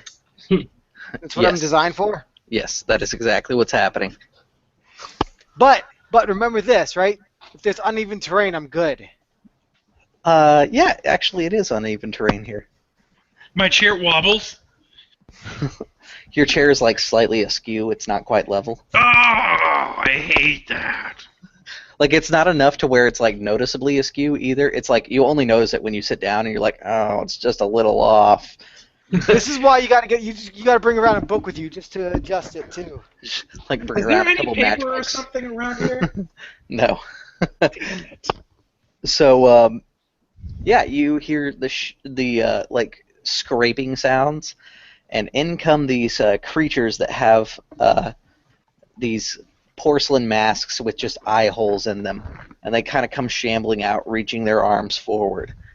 Jack, go down. You may make a lore Shadowland. I was just gonna say, may I? Yes. May I know what this Are is? they shorter than humans? They are human-sized. In fact, they kind of look like emaciated humans with masks. 15. 15. Okay. You know that the Bloodspeaker cults of past have used porcelain masks to raise zombies. Basically, you can put a porcelain mask on a corpse and it turns it into a zombie. And these are zombies, bro. Are these like zombies that scratch us and we're fucking a zombie? No, but they will cause you to get tainted if they Murdoch, attack you. they're voodoo zombies. Okay. I'm just going to yell, don't let them touch you. You also know that they usually have to be destroyed by hacking them to pieces. However, they can be instantly killed by severing their head with what you rolled, and that means a called shot, basically. So I will relay the information of, don't let them touch you. Miramoto, sever their head. Are they completely ahead of us, or are they coming from both sides? No, they're kind of shambling in from both Head of sides. us. How many are there? There are 6 in total. 3 on each side? Nope, 4 in front of you, 2 behind you. Okay, thank you. Okay, let's do some initiatives, yo.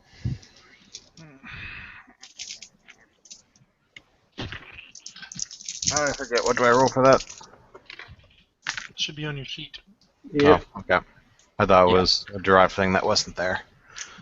Initiative is reflex plus insight. Keep reflex if you're curious.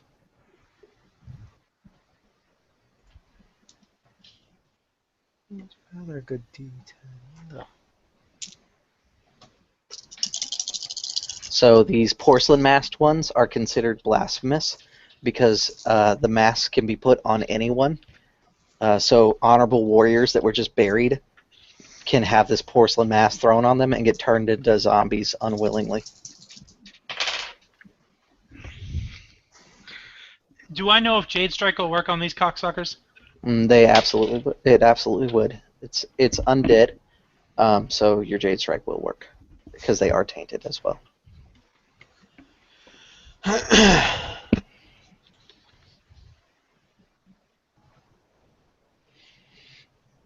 Okay. We're waiting for Tom. Oh, I'm sorry. That 15. Flux, yeah, 15 for Tom. Yep. Okay. Then first up will be Kamori Dietrich. I totally need to go first, don't I? Yes. I'm trying to think of what I can fully do in this situation other than just go full. You know what? Full defensive, I guess. I was gonna say, would you like to go full defense? Yep. So full defense, you get to roll defense, keep reflexes, and that number is divided by 2. It gets added to your target number. You said it's defense, keep reflexes. It's defense, keep reflexes. Which my defense is 2. What if my reflexes is higher than my defense? Or am I rolling reflex and defense? It's reflex defense. Keep Okay, that's what I reflexes. thought. I'm like, hold on.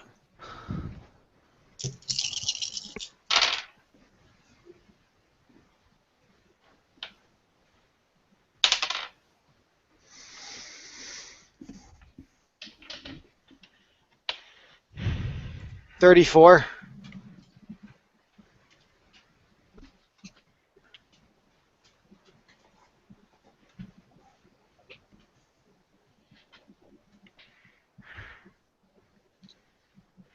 Did you hear that, Chris?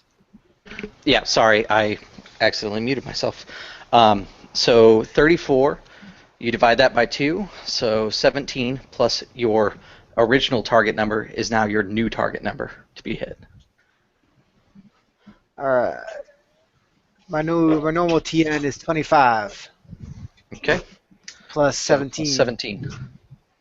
Yes. You just keep that in mind. Yep. I'm at a 42. Okay? I don't want things touching me. Then if somebody can take a look at the chat and tell me who goes next. It'd be Murdoch. Okay, Murdoch, what would you like to Unless do? they have higher than a 29 as zombies. Not at all. They're probably lower than. Yeah, they are lower than everybody else. Yeah, they got a 9. Okay. I have a free raise on Jade Strike, so I'm going to use that to attack 2 targets. Okay. I'm going to take a third raise to attack 3 targets. The 2 in the back to help Tsubasa and 1 in the front. Okay. Um,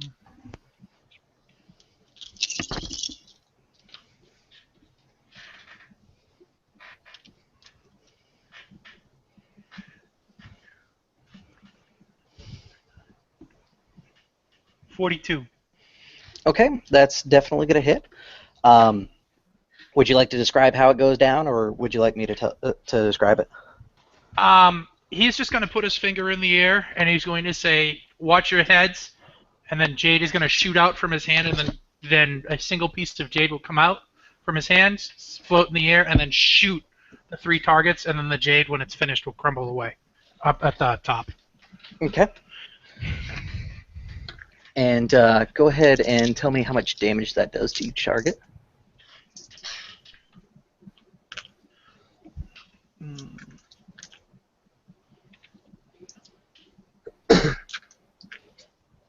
40.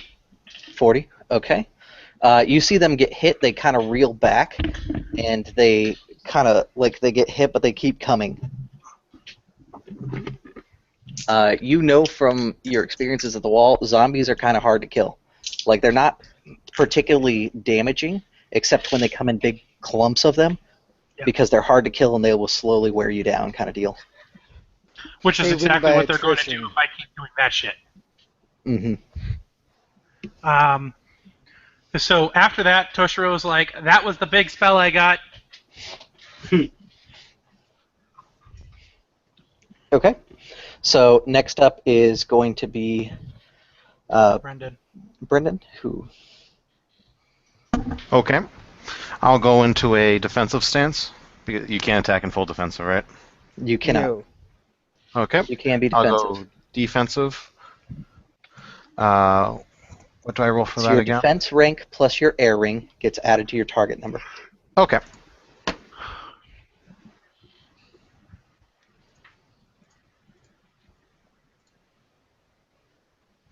My defense plus my air.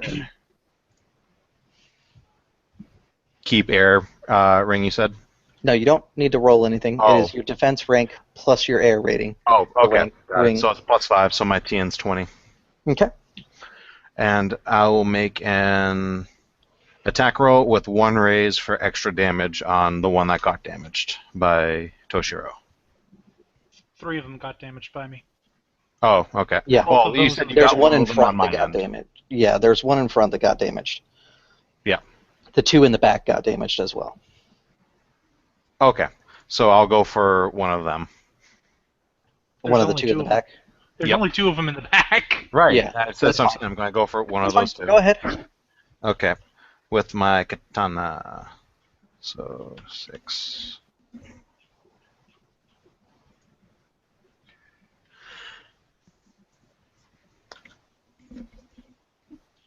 And if I were to spend a void, it would be +1 K1. Correct. And if you want to make a called shot, you can do so. The called shot to the head would actually be, I believe it's 3 raises, but let me double check here.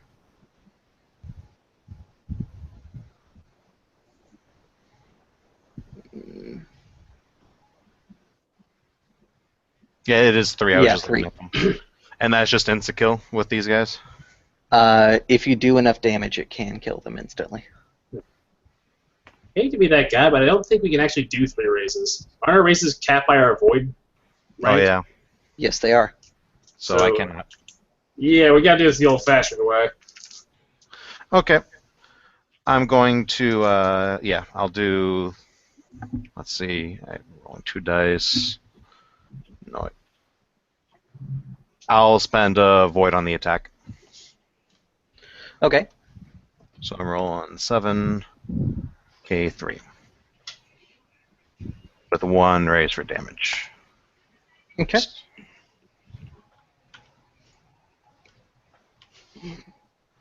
$43. All right. A 43 definitely Boom hits. goes the 10s. 43 definitely hits. Go ahead and do your damage. Yep. And I just realized I don't actually have a katana on my character sheet because I never carry it. What's the damage on the katana? Anyone who has one available immediately? It's 3 keep 2. Yeah. Okay. And extra points of strength just adds more dice to be rolled, right? Yep. Correct. Or how does that work? So, It's the roll side. okay. As far as I know, there's nothing that increases keep on damage. It's weird.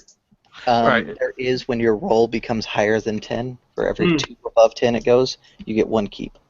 Okay, I'm getting +1 KO from the raise, so my strength is 3, 4 plus the 3 on the katana is 7 K2, you said? Mhm. Yep.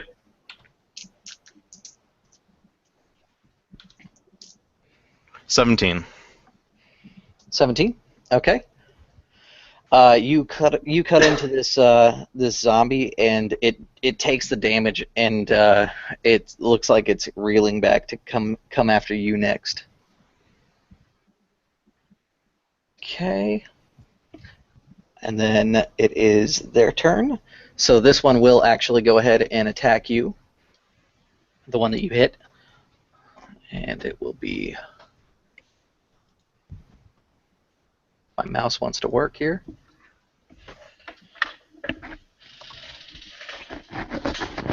Okay, so 23 to hit you. I'm 20. Okay, so that will hit, and then damage is going to be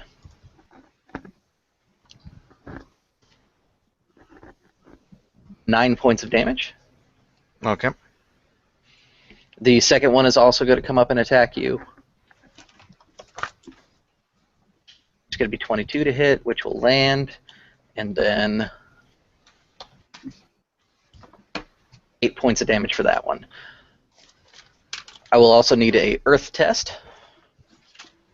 Okay.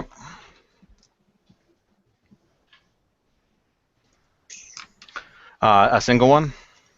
One for each, so 2 earth tests. I should have saved my void.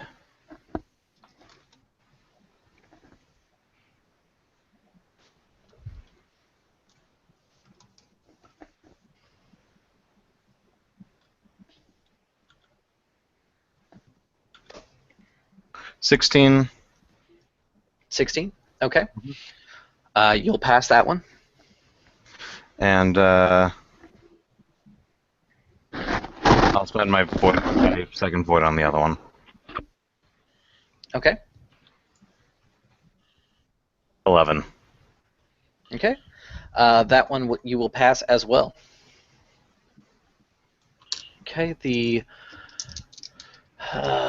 4 up front will move forward, and they are not close enough to be able to attack anybody yet. Next, it will go over to Miyamoto Kaji. Yep. If I move up to engage the guys moving at me, will someone be able to get around me to the others? You can purposely kind of put yourself in the way. Zombies are kind of mindless, and they tend to go after the first thing that it gets presented to them. All right. I will move up, put myself in the way, and also attack the nearest if possible. Absolutely. All right.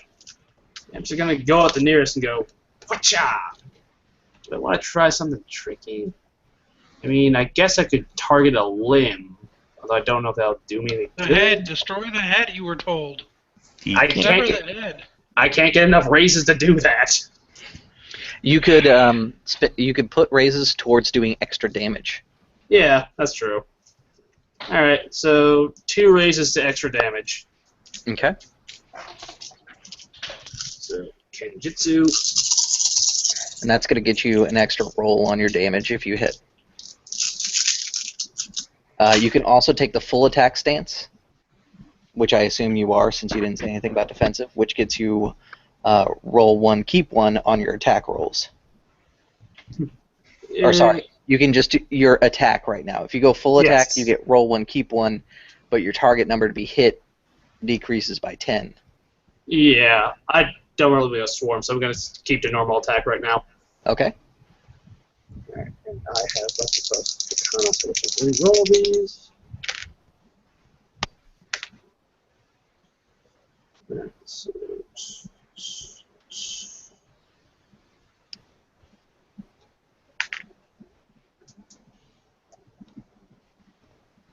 That's a 37. Oh, wait, I'm sorry, I missed one actually.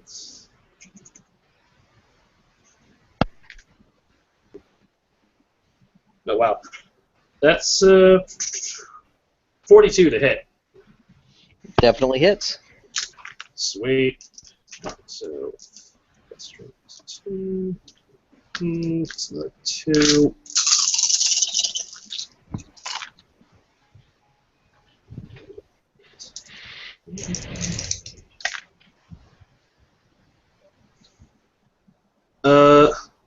34 points of damage.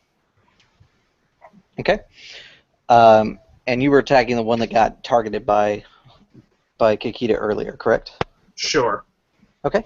That one will fall to the ground, and the porcelain mask that's on its face will crack and be destroyed. All right. One down. Next is Komori. Mm-hmm.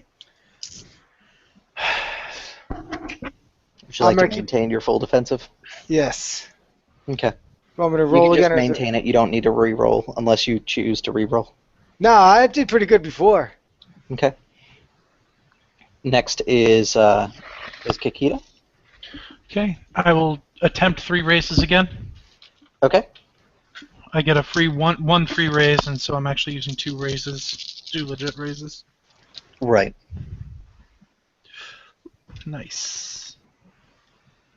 Nah, less nice.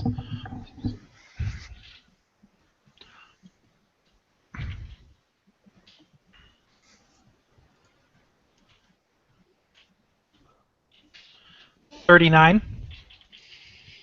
39. Okay. With that, you're going to be able to cast. Fine. Okay.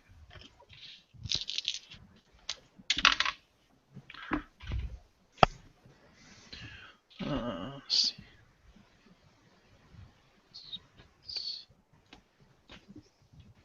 $17. Okay. So the Yeah. two in the back seem to be pretty beaten up, but they still keep coming forward. The new third target that you picked from the front, because I assume you're going to do the same spread, right? Yeah. Is going to take that. Okay. This spell is noticeably weaker, and Toshiro is going to call out, I got 1 more left.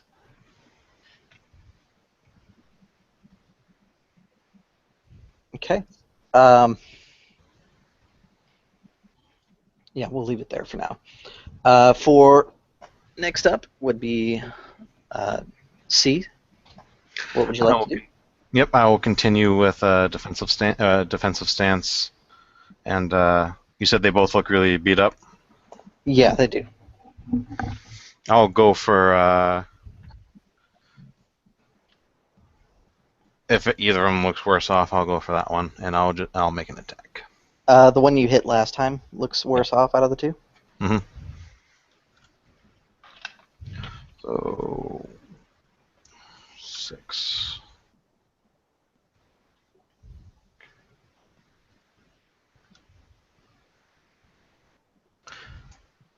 $17 to hit. Okay, that will hit. For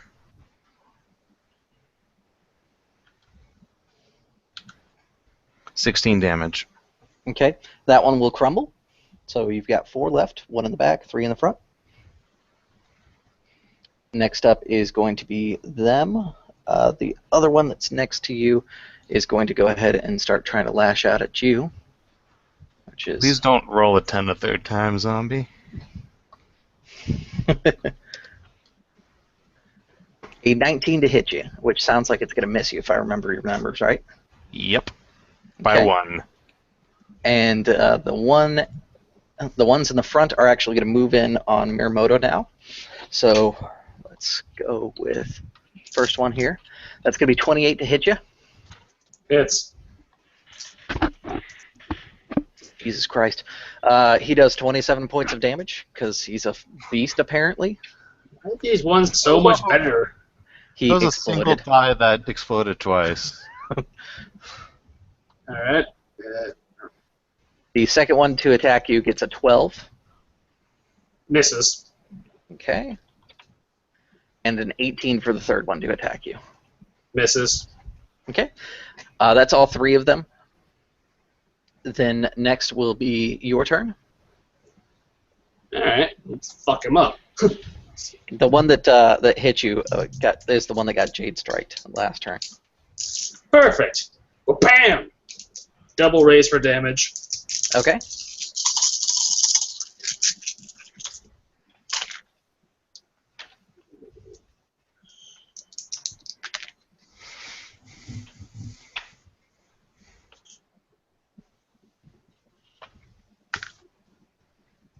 Yeah, that zombie went straight beast mode on you. Yeah, we'll show him what for.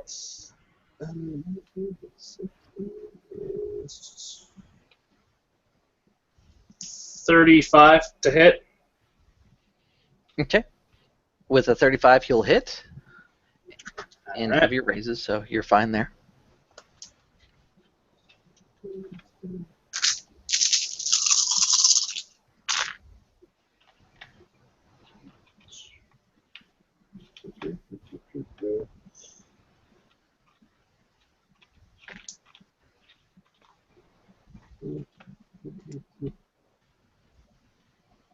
Uh, 27 points of damage. Okay.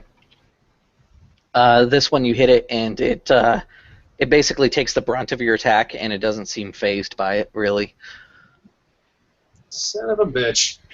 It's going to kind of like lurch in after your swing is done. Next is going to be Dietrich. Full defensive dance. Well, it's like it's annoying me because like they're going so slow about this. Sorry? Like, no, you're doing good, man. Okay. Yeah, kill I something. assume you're going to keep up with the full defensive dance there? Because I don't know if I can, if it's because if I felt like in any way I could fight without hurting her, sure. The only thing you can think of is setting her down on the ground, which may not be the best plan Yeah, that's because of her state. that would be considered hurting her.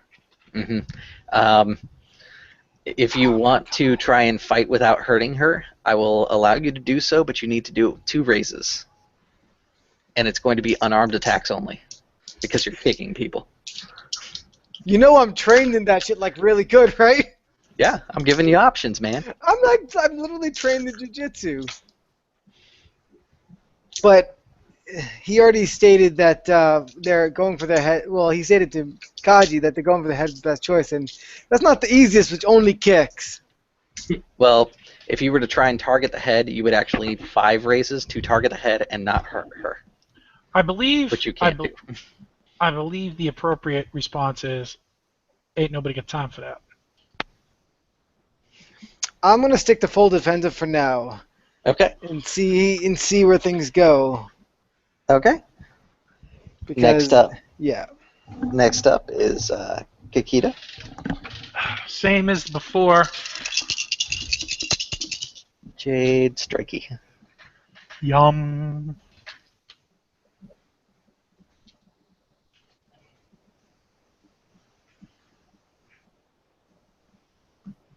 $31. 31. Okay. That's going to hit.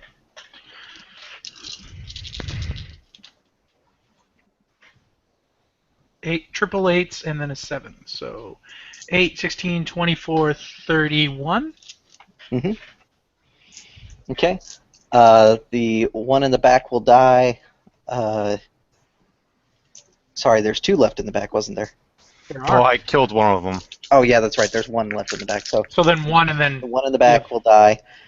You will shoot the 2 in the front, which I assume you're going to go after at least the one that you hit the first time, right? Yep. For the second time. Okay, that one will fall. The third target will take the J damage and continue shambling. So the 2 in the Okay. back are gone. makes sense. Okay. Next up is Brendan with C's turn. So there's none back left. There's none left in the back. How many are up front? Correct. 2 left in the front. Okay. I'll move up to the front if there's space in the passageway. There's no more coming from the back, you said? Correct. There is no more coming up from behind you, but there is enough room for you to be able to get up there in front, Okay. unless one of your teammates is going to stand in your way, which I don't think they are. Okay. I'll let's see. I'll attack one of them, Okay. Go ahead and roll it. and Are you going to call for any raises? they both look really beat up, right? Yeah. Well, one of them looks kind of beat up. The other one does. It looks completely brand new, basically. Okay. So, yeah, I'll just attack the one that looks beat up then. And I'll call... I won't call any raises for damage. Okay. Yes. Okay. By the way, there are some other stuff you guys can do with raises, like trip things and push them around. Right. Just thinking about lopping off arms. 22 to hit. That'll hit.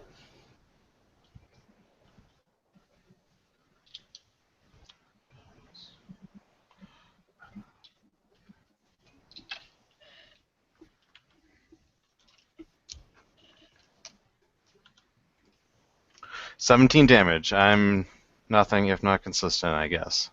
Okay.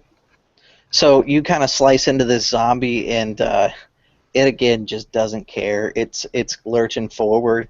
It's gonna go ahead and attack at you, which, all right, could be 23 to hit you. Yep. Okay. And 17 points of damage to you. Okay. Tit for tat, yo. Yeah. The second one is going to attack Miramoto, which, by the way, I forgot to ask you for a Earth Ring save last turn. Oh, okay.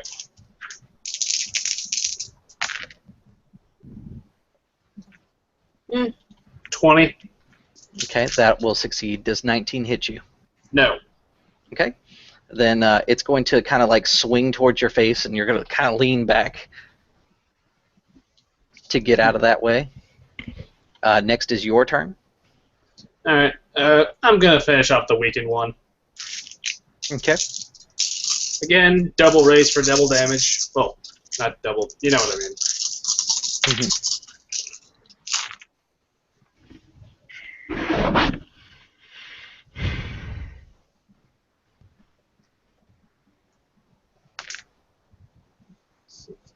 It's 33 to hit. Okay, that'll hit. Okay.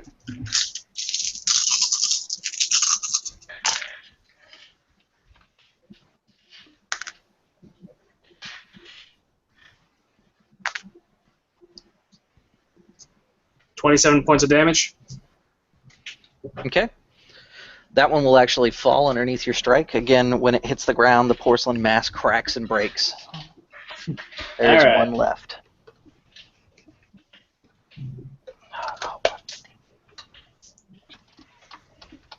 So on the wound chart, the number in parentheses next to the condition is the amount added to your TNs? Correct. Okay. So if you want to I make have been very grievously injured, and I will be going full defense on my turn when we get there. I was going to say, if you want to make it easy, you can subtract that out of the number when you tell me your attack roll. Yeah.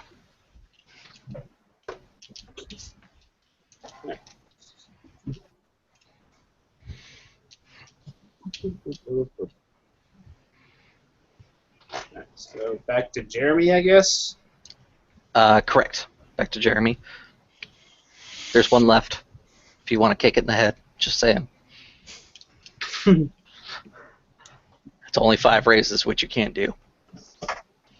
I legitimately cannot make do 5 raises because of my forward ring. I mean, but I could technically still do the 2 raises without hurting her. That is true.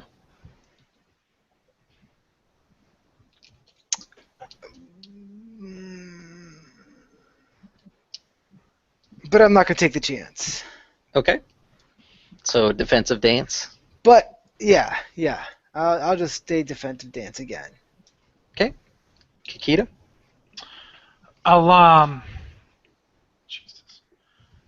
I'll cast Biting Steel on Miramoto's sword.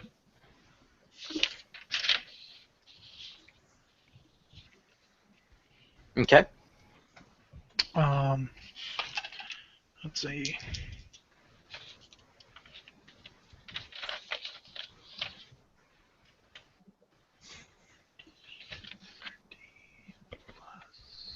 +17. Okay. And what rank is that one? Rank 1? Rank 1. Yeah, you're fine with that. Okay. Yeah. So now, your weapon is 1k1 for damage. All right. Plus 1k1? Yep. Okay. Very nice. Next is C's turn. I go full defensive, but I'll stay where I am. So that it might attack me, and it will buy him time. Okay. Next is Zombie, who is going to go ahead and take advantage of that one. So that number gets added straight up to my It gets Defense. divided in two. Okay. So my Plus defense whatever is number. currently 23.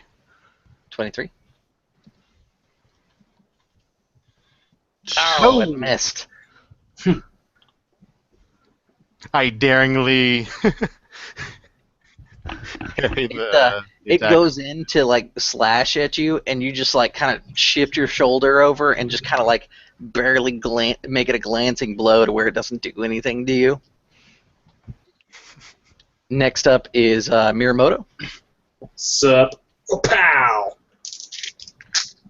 2 raises for extra damage. Okay. And remember, you have one keep one as well. Mm-hmm.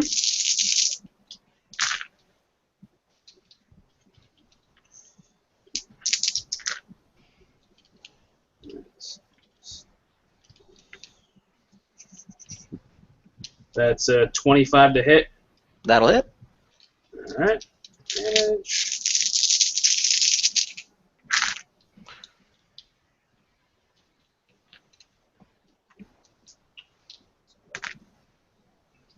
Long time is good. Counting things. Wow. 40 points. Okay. You just like cut right through the porcelain mask, and this thing like drops to a pile of dust. Poof. Because Kikita would care about such things, all of the masks were destroyed during the combat. I was going to ask if there was any way I could recover one of them. You could recover like two halves of one, which is from the newest one that Miramoto just killed, but there's no complete masks. Yeah, that's what I'm going to try to do. Okay. Okay, Tsubasa will fumble to a knee for a moment. He is bleeding profusely.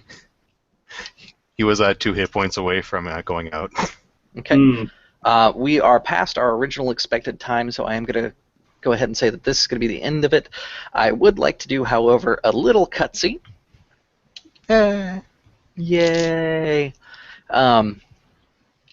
What happens is this time the camera kind of fades out, and it kind of comes into a different place, a place that your characters would not recognize. It's the colonies. There's tropical plants and things like that. And there's this shrine, and inside the shrine would be some sort of creature, some dark presence that you can clearly see, and it's moving. It's awake. And then the camera kind of like pans in as it's kind of looking through the shrine to try and identify whatever it is that's moving through the shadows, and you see an eye open, and this growling sound like right up in the camera, and that's the end of that scene. Interesting. Very interesting. But stupid. But stupid. All right, so that's what we have for today. Thanks everybody for tuning in. Sorry about the 2 weeks off. Just a little bit of scheduling stuff, but we should be back to a normal schedule, and barring any sort of scheduling issues, we should be back next week as well. So from everybody here on Drop Dice and all my friends that introduced themselves at the beginning, thanks for tuning in, and you guys have a great time. We'll see you at the gaming table. Okay, we love you. Bye-bye. Later.